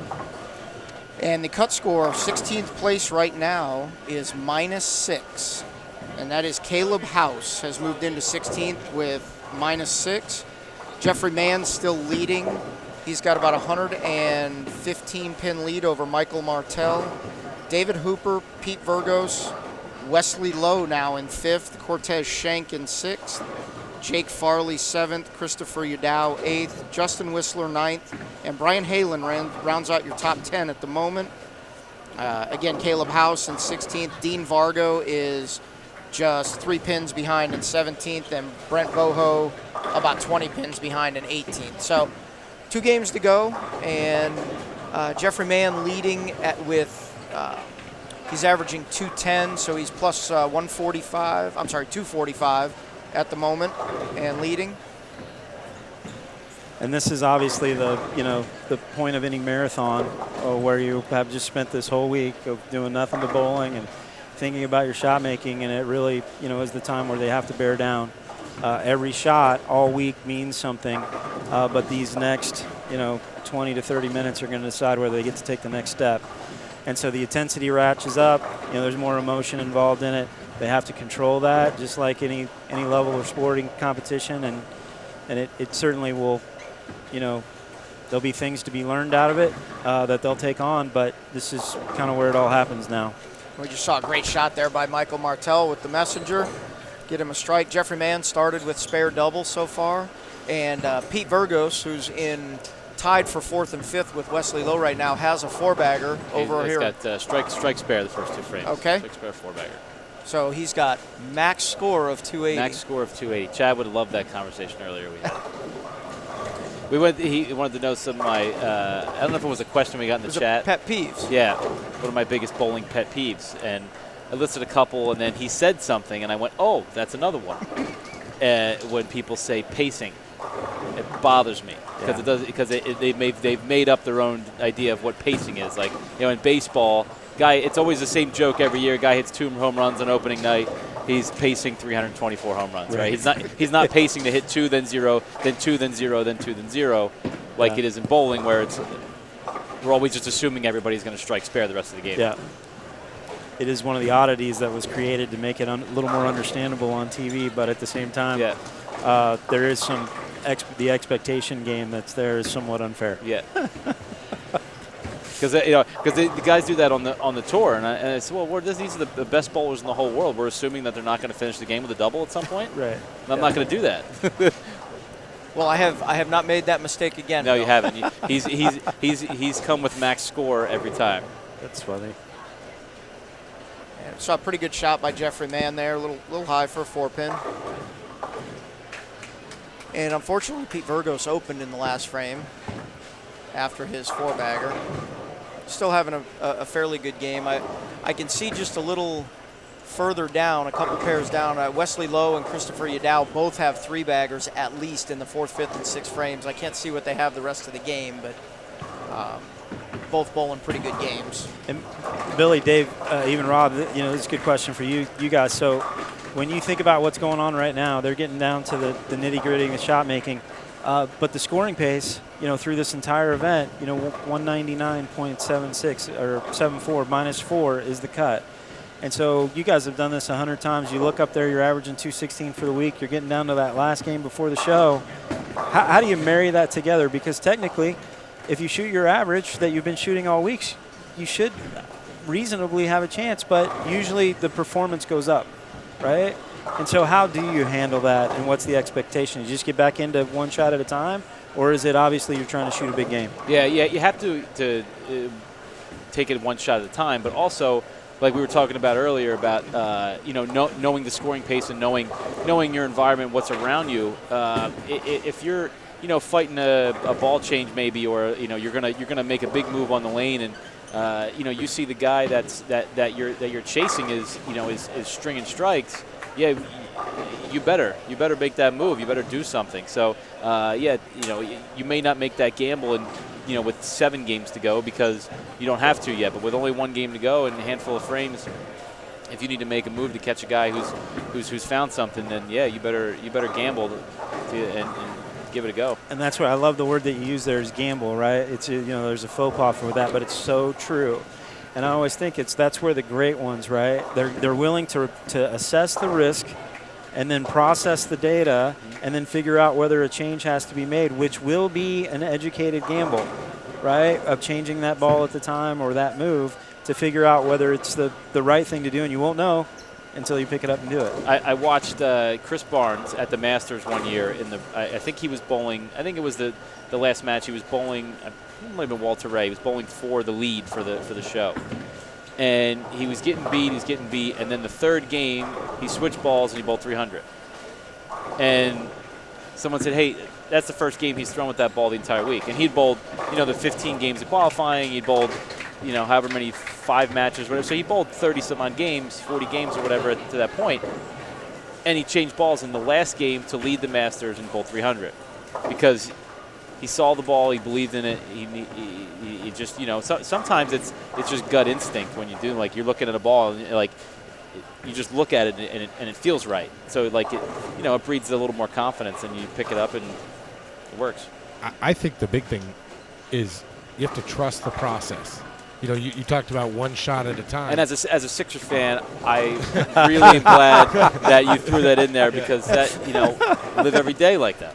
But trust the process, man. You've had the number 1 pick for 4 straight years. That's the process. That's how it works out. But with trust in the process, just because you're in that last game and you might need a big game, whatever, you still the process is still the same as you've done all week. You have to trust yourself, trust your decision making.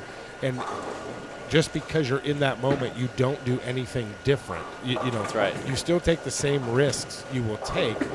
They should just be more educated. Yeah, they're just calculated. Yeah. They're just calculated. You're looking at it like, okay, I have to change balls, and I know this ball does whatever. It's a little earlier, a little longer, a little whatever you need in that moment, and you have to pick it up. And the word we always use on the tour is commit. You have to commit to whatever it is that you're doing. So when you make a ball change, you make a lane, you're going to move an arrow on the lane, you can't you can't. You have to put your all into it. You know, you can't be wishy-washy with it. It has to go all the way in, and you must commit fully, because if not, it's going to be hard for you to make the best shot you can, because you're not going to be, you're not going to be fully dialed into what you're doing. I got a quick little stat for you guys about the scores through 3 games. 64 players bowling right now, and we have had only 10 people out of the 64 shoot over 600 the first 3 games. However, our person making the biggest move, Brian Halen, has bowled 746 for his first 3. Wow. And has now moved all the way up to 10th. So that's a pretty impressive move when the scores are not very good. Yeah, 740. That's pretty impressive. That's a big set. Bill, we got a question from Jared Massey in the chat. It says, we all know how good Jeffrey is. So speaking of Jeffrey Mann, what advice would you give him going into the U.S. Open this year and to his future in the PBA? For in regards, he wouldn't need any advice from me as far as the U.S. Open, because what he does in this event it's U.S. Open like. It's their version of the U.S. Open like. So he gets the. I mean, now it's on a larger scale, being in a against the best in the world. But the idea is in the same ballpark. You keep it in play. You're not trying to do anything crazy. But for his for life on the tour and bowling, it's just be a sponge and learn as much as you can from the people around you, your fellow competitors. Watch everybody.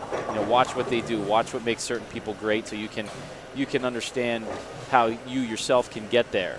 Develop different tools in your game. Learn how to roll it a little bit more. Learn how to get around it a little more. How to vary your speeds. You really need 3 of each. You need 3 speeds, and you need 3 axis rotations, and you try to get really, really good at those. That's great advice. You see Jeffrey throw another shot right there, and not a very good shot there through the face. One of the things that makes him, a little unique, and I'm sure he's got other skills too. But so much of our game today is, higher rev rates and taking the ball out on the lane. And when I watch Jeffrey bowl and what I see out of him sometimes that I think is interesting, and really some of our really greats are really good at it. He's always getting the ball down on the lane. It's rare that you see him really taking it feet out on the lane. He's using it, certainly playing more of the front to the middle part of the lane as opposed to the back end, but it also doesn't force his feet as far left to some of the other guys. And you watch, to Rob's point, you watch Pete. I mean, just sheer raw power. I mean, and that's fun to watch too. But increased entry angle and all the things that do that, where Jeffrey's ball, rolling a lot more.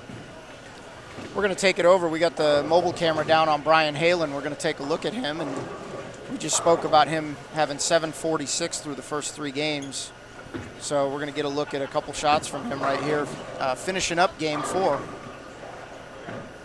What's great about what you said there with Jeff and Pete is that they're both going to be very successful if they continue to bowl. Yep. But they both do it differently. There's no cookie cutter way to go about bowling, how you should throw it, your rev rate, your axis rotations. There's so many different things that you do to make you successful. But like watching Pete this round compared to last round, you can tell how developed his game is. For how young he is. Because last round he was hooking it a little bit. He was giving the pocket away. He was throwing it to 5 or 6, but his grip pressure was a lot less. His hand was way softer. I've never really seen him bowl. I didn't know he threw it like he throws it right now. I didn't know he was able to slow his speed down and really catch a handful, because he wasn't doing that. He was not doing that the last block. Right, and you even commented on that when he was on the pair in front of us. He's got touch.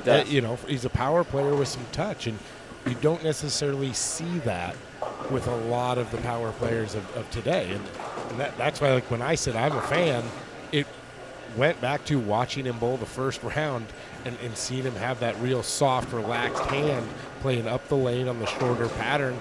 And now he's getting a mitt full of it, but yet he's not uncontrolled. It's controllable. Yeah, it's controllable. That's the key to everything is the marriage of rev rate and control.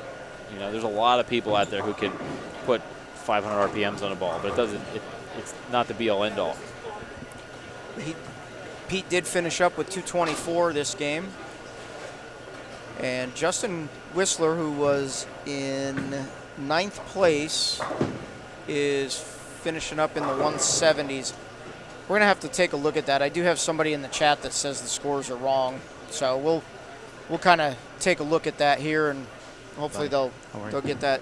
And Wesley bowled 248. Okay.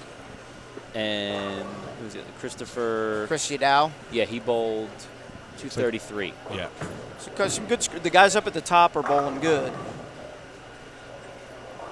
We got Jeffrey getting up here. It's 109 in the 5th and a spare in the 6th. Made a bunch of good shots at the beginning of the game. The last shot he kind of got over the top of and through the face. See if he can rebound and make a good shot right here.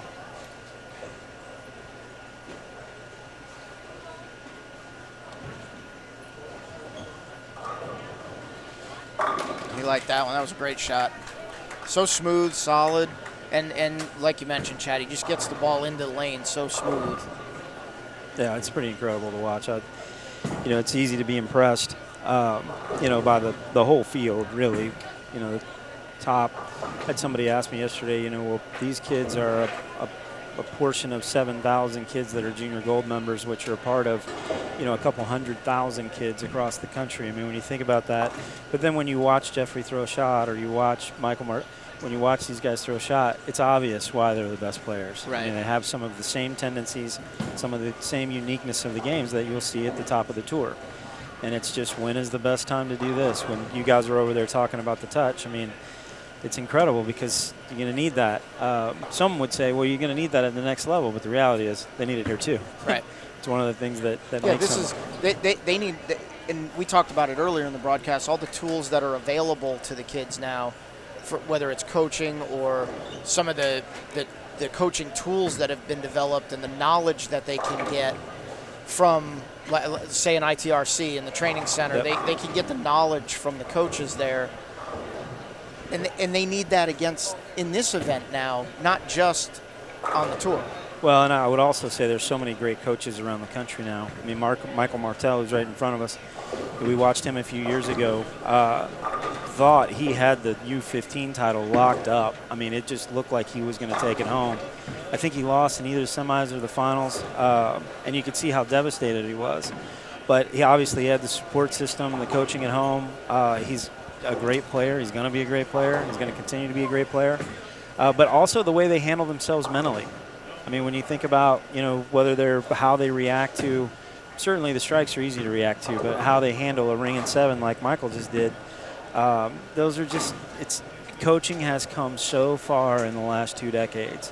And there's so many great coaches around the country, including all of our USBC collegiate coaches, and the growth of the collegiate bowling is certainly helping, and they coach youth in their own area. It's pretty amazing. I mean, it's just cool. It's just more coaches being available is going to make for better athletes. And if, as the athletes get better, they're going to want to do it more. Yeah. That's a big thing. We keep saying it over and over. We talk about the maturity process and stuff, and it's funny that Chad mentioned, Michael Martell. I bowled next to him at team trials, I believe, when he was 15 years old. Yeah. And he was about a foot shorter, and he was very, very emotional on the lanes. That ring 7 at 15 years old, he was, I don't want to use the term blowing a gasket or whatever, but devastated. He was devastated. And now here we are 4 years later, and he understands it. I rung a 7. I'm going to come back. I'm going to shoot my spare. And he's just much more grounded player. And he's going to a very good school at Robert Morris. But it's cool to see how these kids, these young men, how they change and they grow. Yeah, and so you also see them, within this program, if you will. You'll have a U12 winner that's at the top of the heap, and then the very next year they're 13 years old and they're in the bottom of the U15 division, and then they go through the U15 division, boom, top of the heap, and then they're 16 years old and they're bowling against a bunch of collegiate players. Yeah. And so Jalen Mosley, I know I saw him. He doesn't look like he's going to necessarily make the finals here. Tom Hankey's another one. Jalen made a great run at the Masters this year. Obviously a wonderful talent, wonderful bowler. Tom won I think the U15 division last year, so he technically would be at the bottom of the U20 barrel now, and here he is, last day trying to get into match play. But now we'll watch him over the next couple years, and you'll see him in the match play. And so there's also that. I talk about it all the time. You got to learn how to win. You got to learn how to lose if you're going to play at the next level. And that's what these competitions and these sporting events will give these players, in addition to having conversations with their parents and coaches along the way. So we do have an updated Game 3 standing sheet. The scores were a little bit wrong. 16th place after Game 3 was +8, actually. And that was Nathan Stubler. So your top 5, Jeffrey Mann is still leading. Michael Martell, David Hooper, Christopher Udow, and Justin Whistler were your top 5. And then Ryan Winters, Jake Farley, Pete Virgos, Cortez Schenk, and Brian Halen rounding out the top 10. Wesley Lowe, 11th, Tyler Gromlovitz, 12th, Colin Walsh, 13th, Tyler Moore, 14th, Caleb House, 15th, and again, Nathan Stubler was 16th at +8. So we got this last pair finishing up Game 4 here, and as soon as we get you an update on those, we'll read them off to you. Just a few changes in there with the scores being a little bit wrong. Okay. Jeffrey looks like he likes that one. A little slow on that one. Was in the right spot, but just a little slow. That's a lane that was giving everybody trouble earlier, where they would get it to that spot and actually miss the head pin before that spot broke down in the front there. Everybody was missing the head pin. Right. So still bowling a very solid game. He's doing what he needs to do.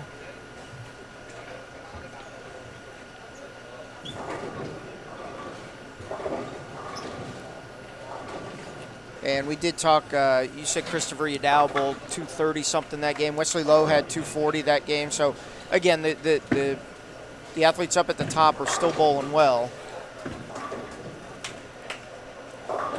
I know I've been sitting here a little while, but one of the things that I want to make sure I get in before this next game will be fairly intense with the cut coming. But I want to thank you guys for being here. When I look at the masking units, it's kind of one of those things when you look across it. But what Ebonite International is doing for this event, having Mike Flanagan and you guys here and doing the live streams, but all the way from the trade show, the opening ceremonies this week, we really appreciate.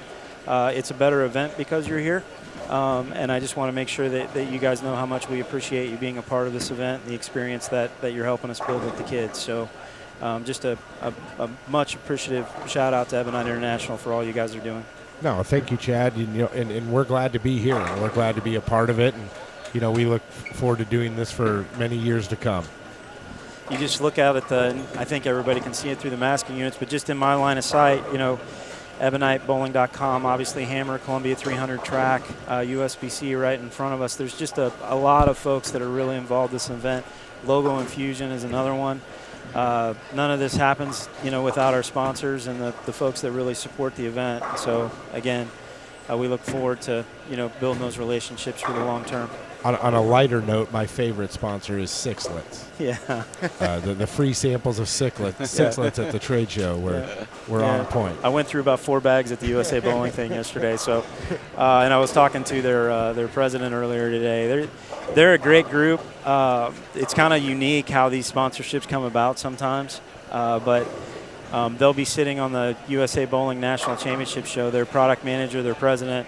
Really engaged within bowling. We're doing some new fundraisers that'll be available across the country. Roger Nordhook's kind of leading the effort with John Harbuck at Strike 10. But yes, those chocolatey candies, there's something curious about them. I think it brings out all the inner child in us as we're all getting up there in age. Yeah. But Chad, once again, we really do appreciate you being in the booth and spending some time with us and giving us some really good insight on this event and USBC and just bowling in general. And I got to tell you, I think my favorite story so far involved you with the Abralon pad turned over the wrong way. That's great. Yeah, that's one I'll never forget. I got another good Chad story, but It's the great thing about being a part of this sport, this industry. Obviously, it's the people, it's the friendships. You really think about it, and I think anybody that is involved with the sport has made so many friends. I used to say, hey, well, I got my high school friends, I got the guys I went to college with, and I got my bowling friends. Yeah. And so when you think about that, there's all kinds of unique things that happen within it, but all the stories live forever. That old adage that what happens in Vegas stays in Vegas is not always true within bowling. Lots of those stories get told over time. Yes, they do. I miss the showboat. I miss the showboat. You're the one. Yeah, you are the one person. Huh? Oh, no, there's lots of us. There was, Brad Edelman and the high roller and the things that they do for all of those years for all of us. We didn't know how good we had it at the time. I missed the tournament. No Right. doubt. Yeah, no doubt. Yeah. Just not the showboat itself. Circle bar. That part of town, yeah. Well, we got Tiger Miller and Michael Martell finishing up their last frame of Game 5, and our last frame of Game 4. Our pair to the right is already halfway through Game 5, with Gage Stelling, Alex Acosta, Joshua Zilk, and Nicholas Postag. And Gage Stelling's got a nice game going with spare 4-bagger. See if I can figure out where he was before that last game. And he was struggling a little bit this round, down in 50th place.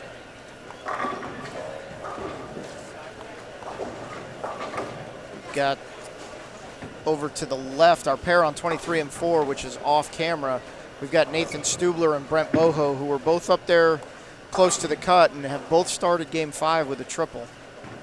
One of those kind of unique things that goes on within our sport that, some folks will see and see it immediately, but Wesley Lowe has joined us right in front of our booth here. You can't see it, but he's obviously watching Michael finish up here. He's going to come into this pair, so he's obviously paying attention to exactly what Michael's doing from lane to lane. He's been standing here for probably about the last 3 or 4 frames, but he's using one of those tactics that all bowlers do. If you finish up, get to that next pair, see how it's different, and then so that when you throw up that next first shot in that next game, you're ready. You might have made an adjustment, maybe not, but a quality shot to get ready. And it's something that can be done at any tournament in the country and any level. But I don't know that everyone really gravitates to it. But obviously, Wesley's a very cerebral bowler, even though he's another one that's got that touch that we talk about all the time. But Yeah. it was just kind of interesting to see her come over here. And we talked about the parents and stuff. Yeah. I happened to be at the bowling center where he bowled his first round this week, and his mom, she's one of the sweetest ladies you'll ever meet. But she was out there while he's practicing. She didn't watch him throw one shot in the 10 minutes of practice. She was down scouting out the next 3 pairs to see if there was any lefties and if there was any urethane going down the lane. And then when she came back, she gave me a bottle of water. That's what she does. She always gives me something. It's all information. Yeah. I mean, the more information that you have, the better prepared you are to make that shot. And you guys know this way better than I do. You've bowled at higher levels than I did. But when you get up on that approach, the more comfort that you have in going in and confidence into that next shot. And what Wesley's doing right now is again, just another example of a reason why he's been such a wonderful champion for this event, but it's also why he'll be a great bowler for a long time. There's something you get to see right now. You get to see PWBA Tour champion and Queens champion, Team USA member Shannon Pluhowski running down to get a deadwood. She's We should hustling. all She's stand hustling up. too. I mean, she is hustling. Man. You also see Rick Barbera in there, and Rick is at every major event in the country, it seems like. Every call time him- I stream an event, he's there. I call Rick Johnny Big Time. Yeah, he's Rick's.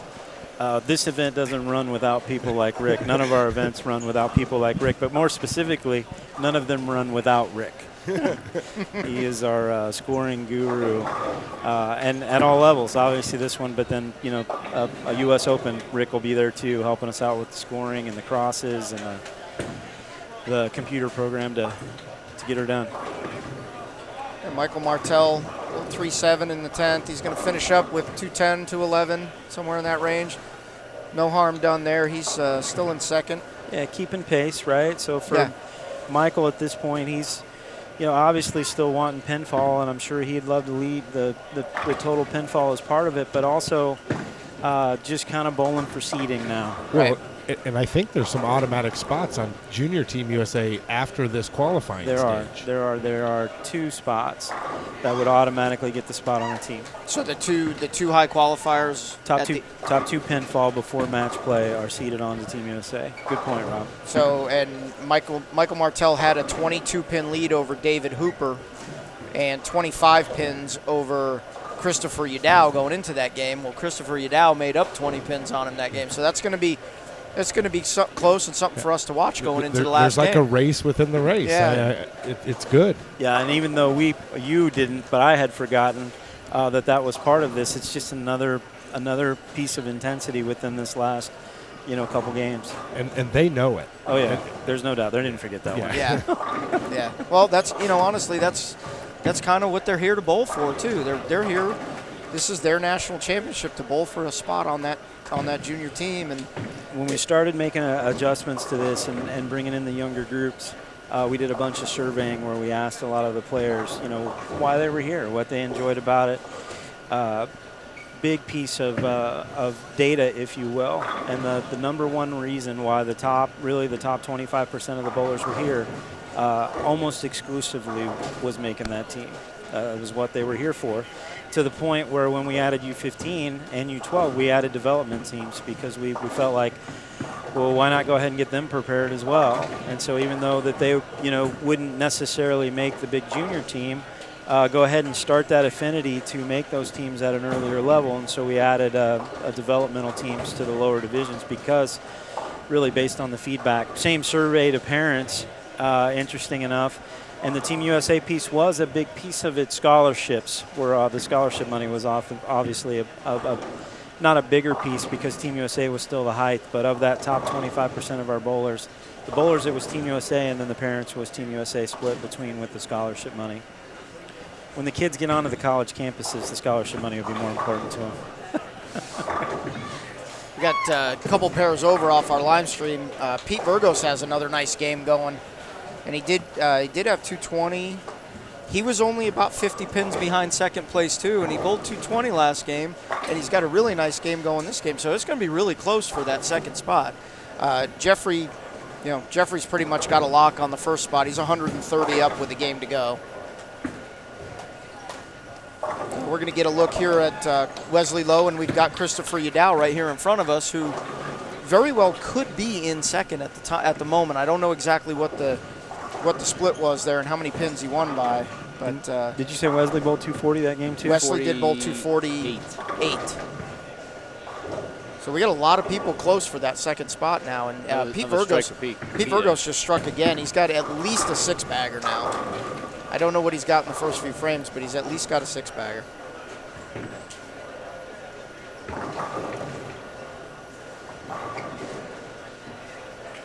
We actually probably will get a 4-game update fairly quick after, because all the other scores were already in, just waiting on this one pair. If anybody heard that in the tournament office, we're patiently awaiting the scores for this so that we can. Just trying to do our job out here. And I'm making a joke, but they're listening. Don't kid yourself. They're in there doing the same thing we are.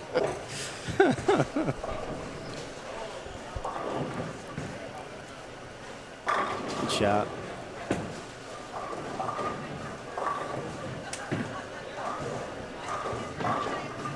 What we're waiting on over here, waiting on a ball return maybe, or something over here on lane 26 that we're waiting on. One more game.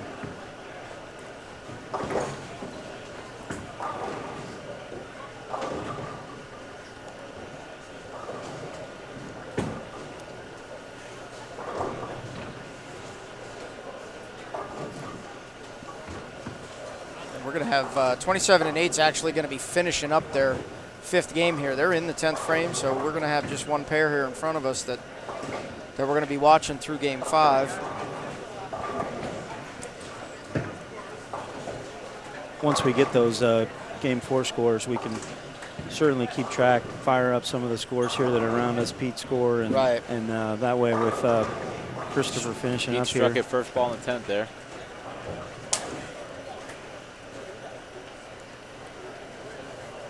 And you know, did you see that exchange right there with him and Jeffrey? we were talking about the camaraderie there, and Pete got that first one in the 10th. Jeffrey came from a pair away to give him a high five on that one. And some of these kids that are on the current junior team, they just had their camp a couple weeks ago. I was just getting ready to say it. So in a lot of cases, these guys are teammates too. Yeah.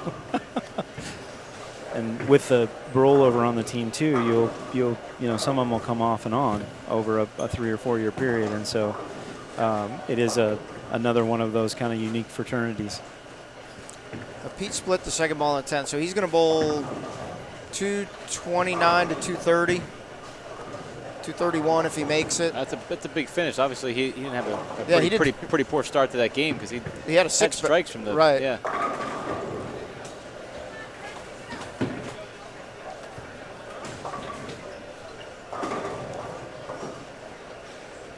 I always kind of prided myself when I was tour repping that I'd have the number before Kirk had it. So we'll see if we can get it here. I like doing that too. Yeah. We'll see what we can do. On tour, I'm about 99% on how often I'm right, but this is a little tough. Oh, well, you've got a lot better percentage than I do. Yeah, but that 1% that you're wrong and you tell the wrong guy the wrong score. It's usually your guy not too. Good. Yeah, it's usually your not guy. Good. Hey, so and so, you're in. I just added the scores up. You're in. Oh, don't sweat it. You're in. Yeah, we got it. No, that guy over there dropped out. You went in. You're fine. Forgot about the guy all the way down the end that bowled 260, and then you're getting yelled at.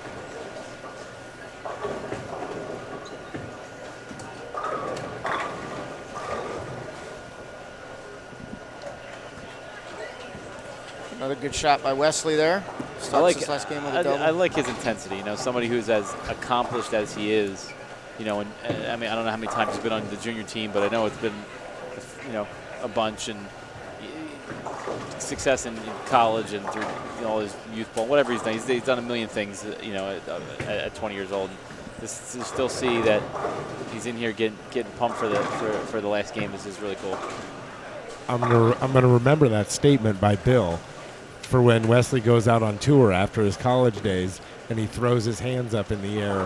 One shot catches Bill from about 3 pairs away, and Bill gets a little upset. I'm gonna come down and say, Bill, remember, you like his intensity. I don't get upset when people catch me. I don't do that anymore. I turned over a new leaf years ago. Wesley is extremely cerebral. He knows the moment. He knows the shot. He knows how important it is, and so you see him. But he also, when you watch him bowl, you don't see him use it up early. I mean, a lot of the emotion. Yeah. And the other thing that I really like about Walker, he's a pure athlete. I mean, when you watch him physically from the back of the approach to the foul line, I mean, those are very athletic movements, but they come from a very cerebral place, and that's what I think is cool about watching someone like him bowl. Barnes was always like that, such a, overthinker at times, if you will. Oh, I thought you were going to say cerebral. No, it is. It absolutely is. It comes from a very cerebral place, but pure athlete in every sense of the word. And so he could just do so many things that if he didn't think it through, it would be a problem. And I've watched Wesley practice a few different times, and I've been kind of lucky, but the guy's got a lot of tools. I mean, he does a lot of different things to the bowling ball, and so just even to pick those things out would be tough at times for somebody that didn't have the knowledge to go with it.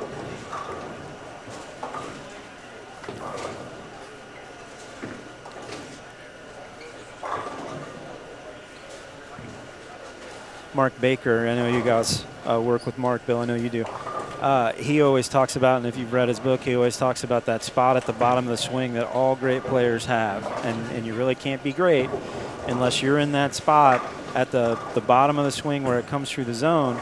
And he'll lay players over players over players within the video, and he uses Wesley as an example of that now today too, and believes that there's great things coming there. Yeah, he was the first guy I ever heard talk like that about coaching. The one thing that he said that I thought was great was that you got all these great players and they all do it differently. Like, why is Tommy Jones and Chris Barnes and Carolyn Dorland Ballard, why are they all great when they all do it completely differently? So I'm going to go ahead and find what they do similar. There's got to be something something somewhere that is similar, something, and that's in the formula. And he found it, this spot, so where how you would coach each player to get into that different spot, would be different, but And it's it cool doesn't they found that. And it doesn't mean that you couldn't have a good career or be a good player if you didn't do that. Right. But to be truly great, Yeah. they all have kind of that one Yeah. thing at the bottom of the swing, that little flat spot in the window of time. He said he saw Marshall Holman, everybody, they're all in that same spot.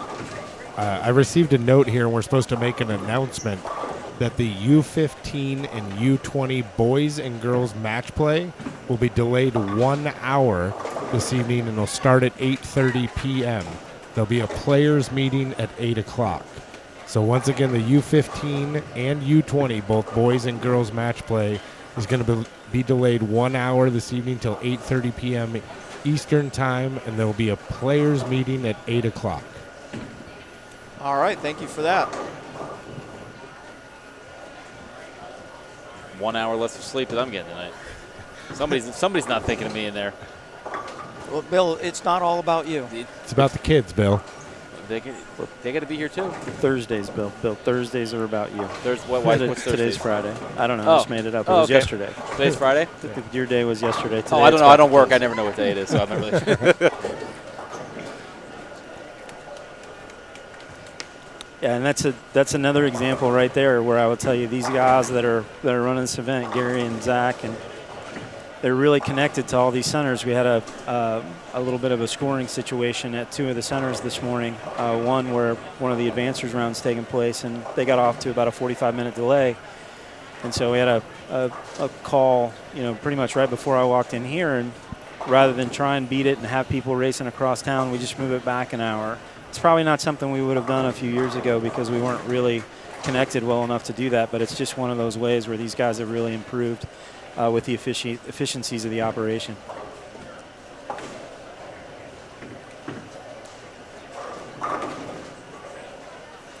Wesley with a spare on the 7-pin there. Started with a triple, made the baby split last frame, and then spare. Christopher Yadao off to not a great start. Joseph Grondin, and I don't know what he bowled in game 4, so I can't see, but he was only a few spots out of the cut before game 4. And he's also bowling on this pair right now.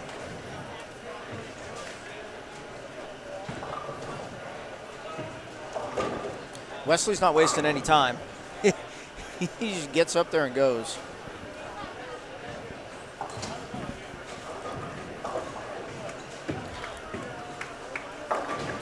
That's a good break right there. Yeah, his last three shots weren't very good. Maybe he needs to take a little more time. Looks like he's going a little quick. Going a little quick. Yeah, feet got a little fast. He's out in front of himself there a little bit. Won't let the ball, get off his hand to the left there. I don't even know me, but what's he throwing there? What is that? He's throwing a burgundy hammer, but it's reactive. It's the reactive burgundy hammer. So he is trying to get it to go a little further away and a little more angle there, but he's just not quite getting it there.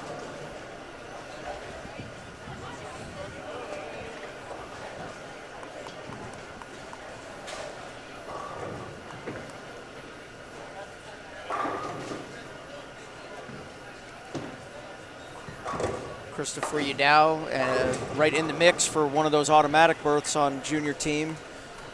With the way the scores have gone so far this last game, he's going to need to throw some strikes at the end of this game here. Jeffrey Mann's on a 190 pace. And Michael Martell's on a 180 pace currently. But it's early in the game. They're only in the fourth frame, so they certainly have a lot of room to improve to turn a pace into reality. You've been waiting. How long have you been waiting to throw that in there? He's been searching around looking for somebody to say that. Just had to find a spot. I know it's 3 pairs away, but I just had to find a spot. And we have put a request in to get a scoring update, so hopefully it'll be coming across our desks soon. All right, seconds. What we're waiting on here again on 25 and 26. Just to hit on the scoring for just a quick second, Steve Lawson is the guy that does that for us. He runs tournaments in Illinois on a volunteer basis this week, but I don't know if you guys have seen it before, but there's literally 3 rooms in the hotel that are connected that literally these guys are in 24/7. And as soon as the scores come in, They process them, confirm them back to the electronics, and then they post them. But they literally, this is Steve's first day out of what I call the dungeon. He's back here now doing scores here for the rest of the way. But Steve and Roger Nordhook literally are in these, they're 2 suites that are connected to a standard room. 3 of them together there. They'll get up in the morning after they go to sleep early in the morning, which is after the late squad. 3 or 4 in the morning, they'll sleep. They get that first set of scores, then they work it again, then maybe a nap, that second set of scores, another nap. So they're basically getting their 8 hours of sleep in an hour-and-a-half window. I was actually joking. Pretty amazing how they do it. I was joking with Roger Nordic this morning that other than opening ceremonies day, today was the first time I'd seen him not in basketball shorts coming back with a bag of McDonald's because they're basically living in that hotel room 24/7 during scores. Yeah. Roger, we left here at I left about 1:45. He left a little bit later. We moved the bleachers last night. So Roger and I and 2 USBC production guys and 2 guys from the house built the TV set for the moving the bleachers last night. And I kept joking around. We spent more time talking about which bleachers to move than actually moving the bleachers. But thank God, because they're heavy. But the amazing part, so then he's back here at 6 this morning for the pipe and drape. So he slept for maybe 3 hours. But again, if you didn't love it, you didn't believe in it, we certainly wouldn't be throwing bleachers over our shoulders. But it's all part of it. I said to the guys, I said, hey, Saturday afternoon when we crown that first champion, this will all be worthwhile moving these bleachers around tonight. And there's no doubt about that. Seeing the joy on the athlete's face as well as the parents of that athlete when you do crown a champion.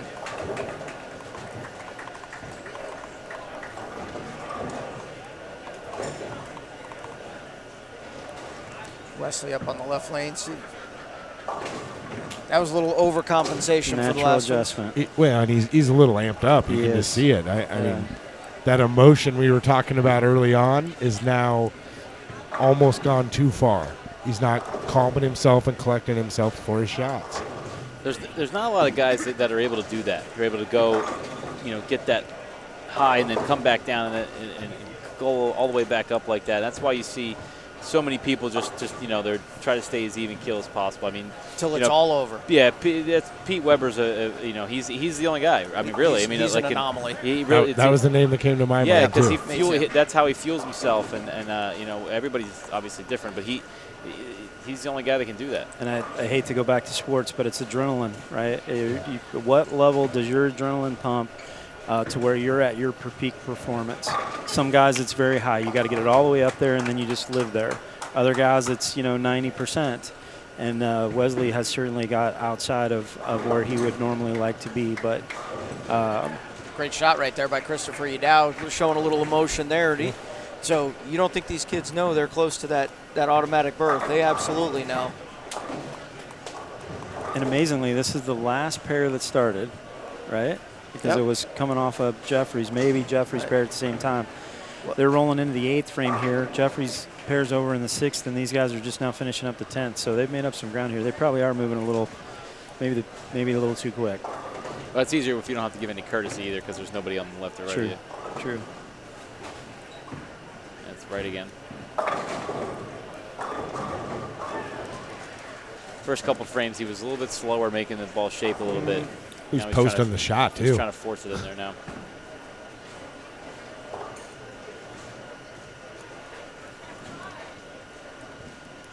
So right here, I mean, this is this good learning, good, coaching, teachable moment, if you will.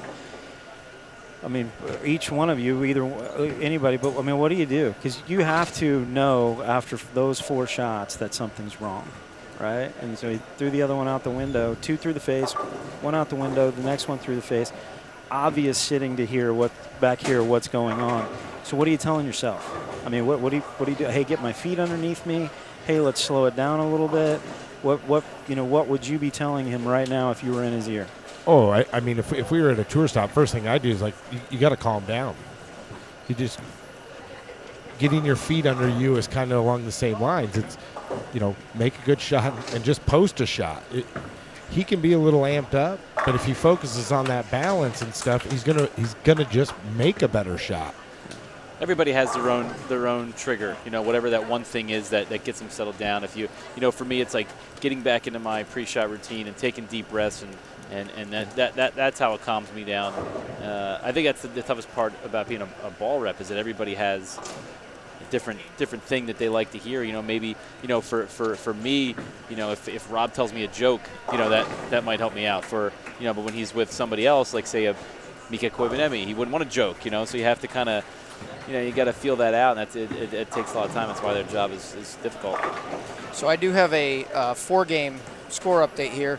16th place after 4 games was +7. That's Caleb House. Read off those top scores, too, when you do Yep. it with the names, if you don't mind. Yep. First place was Jeffrey Mann at +271. Second place is a tie for second and third. Michael Martell and Ryan Winters at +131. Christopher Udow at +130. Wesley Lowe at +112. David Hooper at +104. Pete Virgos +96. Cortez Schenk +71. Justin Whistler +68. Colin Walsh +57. Jake Farley +48.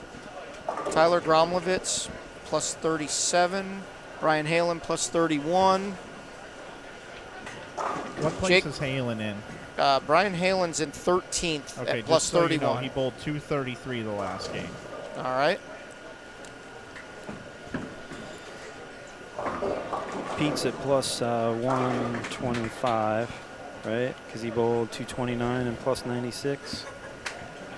Is that right? Yep. Right. And then Justin. Christopher Udow now has a triple going into the 9th frame. He's looking to put a little hammer lock on this thing with the 1 in the 9th here. This is a big shot from Christopher. Yeah, what pair's Ryan Winters on? Do we have his score? He's the one I'm missing too. He must be down here. He's got to be. Yeah, he's probably. He had the Wisconsin Whitewater shirt on, right? Yeah, he does attend Wisconsin Whitewater. Wesley can still shoot 221. He's still got 221 max. What's Christopher maxing out here? I think it's 230. I think he thought had. it was 43. I could be. I thought he had 93. I thought he had 93 in the 5th. Yeah. Okay. And So it's okay, yeah, so 243. 243. I think You're right. so. So monster shot right here, Yeah. right in front of us. This would get him into the 220s right here. I think this would basically put him around everyone if he stayed clean. He got Great it. shot. Great shot there. Michael Martell is still on 180, whatever we're calling pace. That was a better shot by Wesley there. Somebody said in the chat that they said it was 4 automatic spots and then 2 from the after the match play. I don't know if that's right or not. It was 4 last year. Hey, Is listen, what they said. It might be. Listen, somebody wrote it on the internet. It's true. We should It know was that. it was actually Sidney Brummett that Let me look it up real fast. But if Sydney said it, I'm sure that's Sidney probably Brummett true. said it was 4. Hey, guys, Ryan Winters, 179 the last game. That's official. Thanks for that update, Mike. Mike, do you have anything from David Hooper? Wesley with 2 great shots in the 10th after kind of getting out of control there in the middle of the game. 2 great shots in the 10th. Give himself a chance to shoot 221. So Wesley's going to go around Ryan Winters, right? Rob, Yes. that name one more time. Moore, did you say? Hooper. David Hooper. Hooper, sorry. Wesley's score won't count as one of the top 4, though. Oh, why not? Too old? He's not eligible for junior Oh, team right, USA. okay.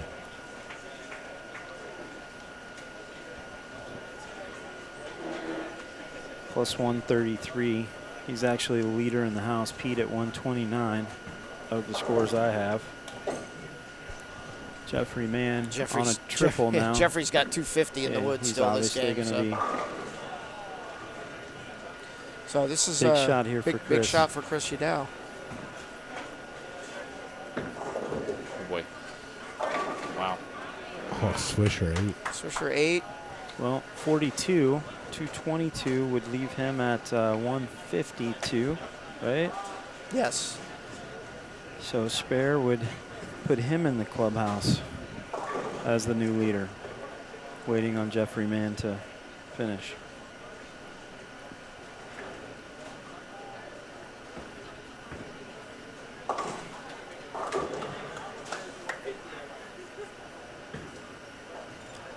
Let's assume for this conversation that Sydney's correct. She has very good parents, and she's a good college student. So let's assume that Sydney is correct, and there are 4 spots.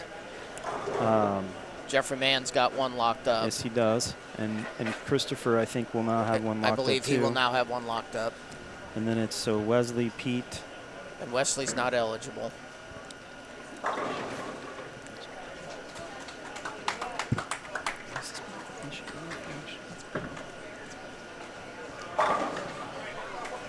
Well, we'll have to verify. It'll all play out, but great finish there by Christopher to go to 151. And Wesley did shoot 221 the last game, so we'll have to verify that.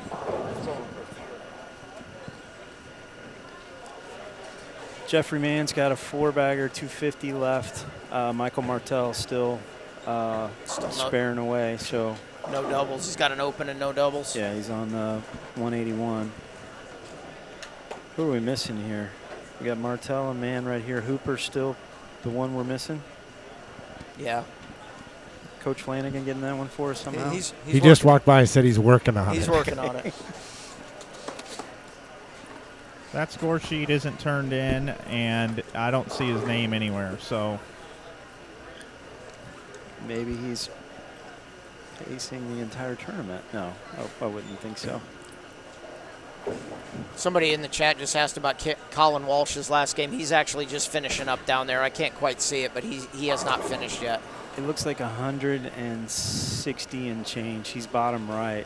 David Hooper, 167, 167 Coach for Schicker, Hooper. can you see bottom right on that first pair? 167 for Hooper.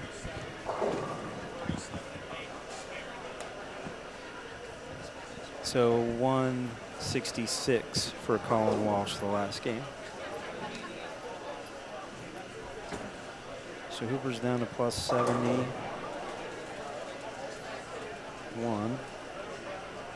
Yeah, Colin Walsh bowled 155. You got that? Thank you. 155.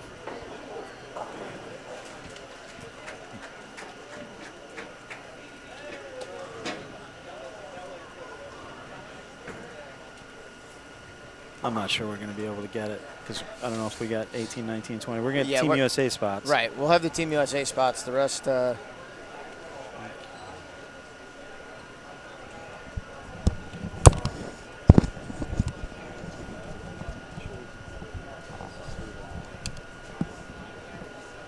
Still having a little confusion around Wesley, but we'll figure it out. Report back later. Yeah, it does look like Chris Yadow jumped into second.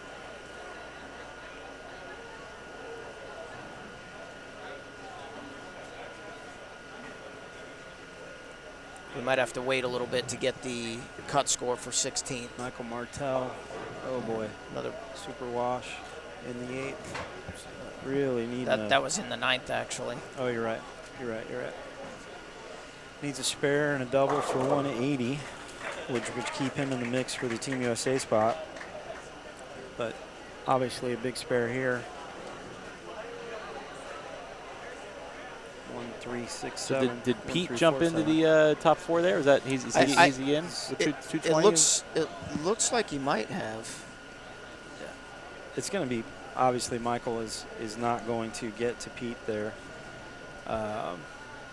He'd be 187 with a spare and 3 strikes, which would leave him at 118, and Pete's at 125.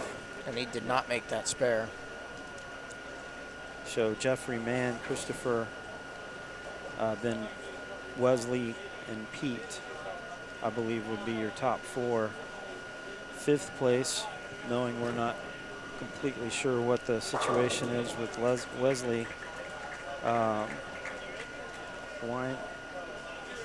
Michael would still, 25 would be 106. I'm not sure. I still got a couple people missing, but Ryan Winters at plus 110 with Cortez. Yeah, Cortez wasn't that far back, and Jake Farley wasn't that far back, I don't believe either. Cortez was 71 going in, so he would need 240. 240. And what was Jake Farley going into that game? He was plus 44, so he was a little further back. We got a little bonus coverage here. We're going to get to watch Jeffrey Mann finish up and Michael Martell.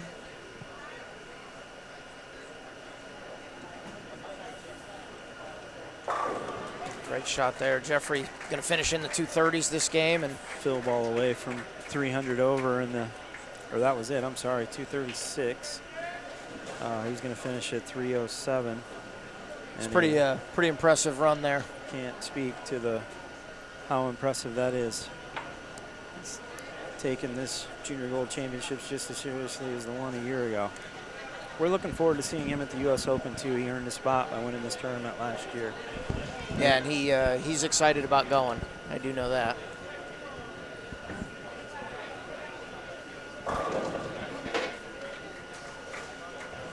So depending on Wesley, this can also be still a pretty big shot for Michael Martell.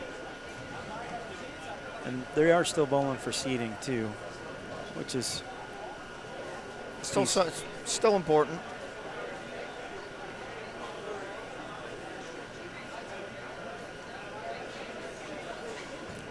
I don't know that you don't know that this is necessarily so important who you bowl in the first match, more so that you want to try to stay out of Jeffrey's side of the bracket right now. Good point. And again, Chad, we have a completely different pattern again for match play, correct? Yes, sir. That is correct. Although, Rob, we don't talk about the patterns until the tournament's over.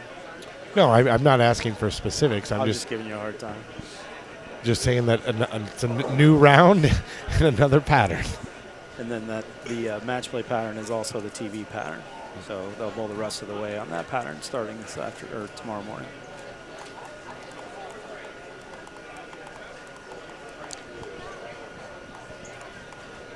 Chad, if you have the pattern in your inbox, you can send it to me and put it up on the screen for everybody to see. I think we'll skip that, but I do appreciate the offer. That was well played. Tough finish for Michael Martell there with 154.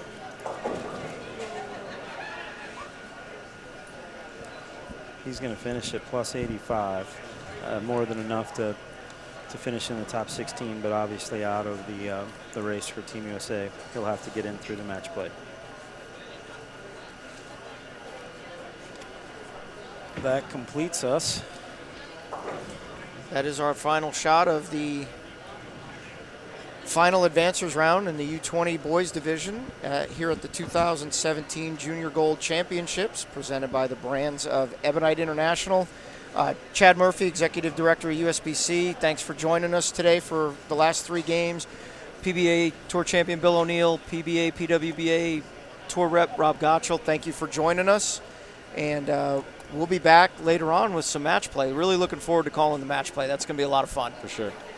Thanks again for having you guys. We love it that you're here. We're looking forward to the rest of the way. Thank you, Chad. Thanks, Chad.